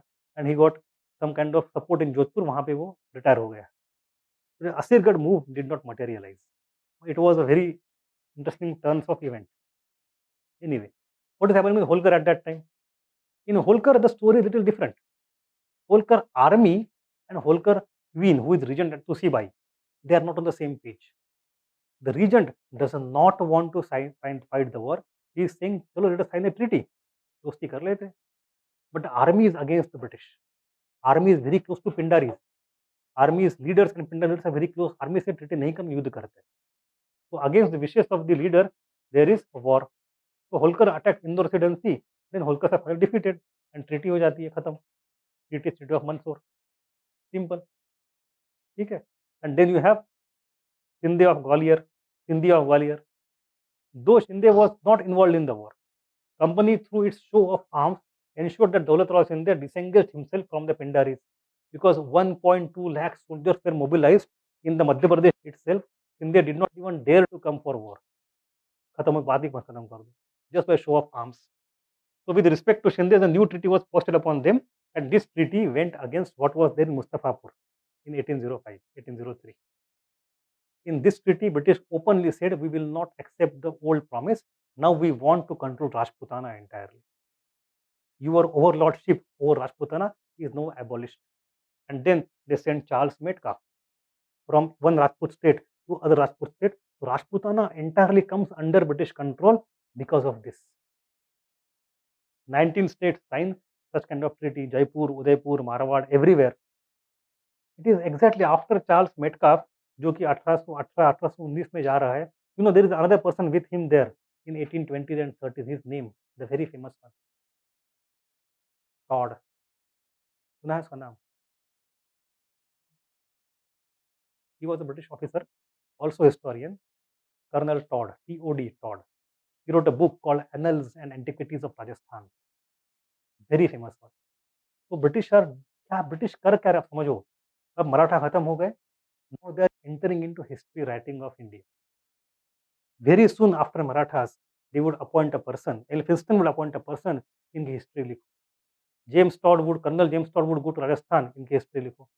The moment Punjab is absorbed in 1840s and 50s, जाके उनकी history लिखो. Because you want to control narrative. It is done very purposefully. मतलब I'll give you two examples what happened exactly. Because British understood that Marathas had extreme feeling of nationality. There are comments by many British observers at that time कि amongst all Indian people, it is Marathas who have the sense of nationalism. Others are fighting for their empire, but the people at people's level, popular level, don't have sense of nationalism. Marathas do. इनको खत्म कैसे करें? So two things or three things, maybe जितने भी चीजें हो. First, physical symbols of their extreme power in the past must be destroyed. So they gave contract. Company and then later on British government after gave official contracts to destroy all the forts. ताकि next generation should not remember कि उनके forts होते कैसे थे. They should not inspire them to fight again. As a policy, forts are destroyed by contract. Secondly, add their history and control the narrative. They did with Rajputs, they did with Marathas, they did with Sikhs, सब जगह किया. So the conquest of India is not only political military conquest, not only economic conquest. It is also the subjugation of Indian mind by controlling narrative. It is done by purpose. Okay. Anyway, so this is the story, and then we have Gaikwads of Baroda. They are actually helping British at that time, not fighting. So with the help of them, they completely helped British to capture Gujarat and other side. So 1817, a company signed a new treaty with them on the eve of the war. It should be war, not was. War. War with Bajirao.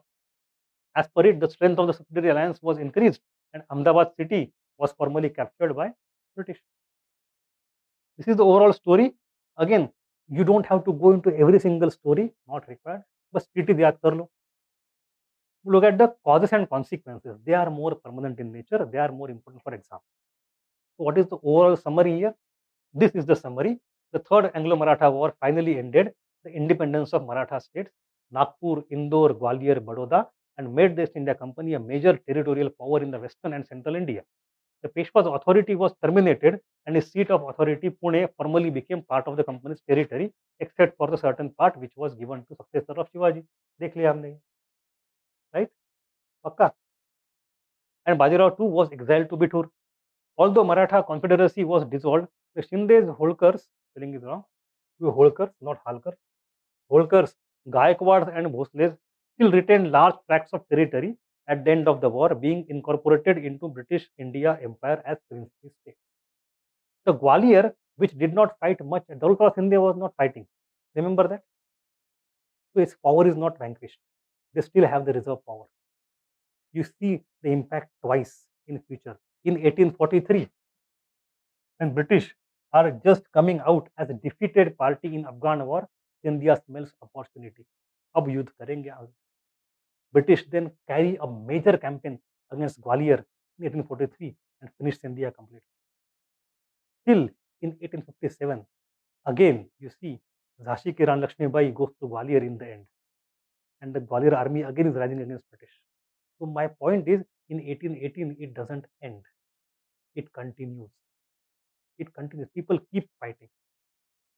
People keep fighting. Even the kings have signing treaties. People don't accept. Army doesn't accept. But our story ends here. Now I want to give you a dictation, which I will give you tomorrow. The overall causes of why Marathas were defeated vis-a-vis British. ठीक है. तो नीचे शायद इनमें 3 पन्ने दिए हुए हैं मैंने. फाइटिंग के लिए, डिक्टेट द कॉजेस टुमारो।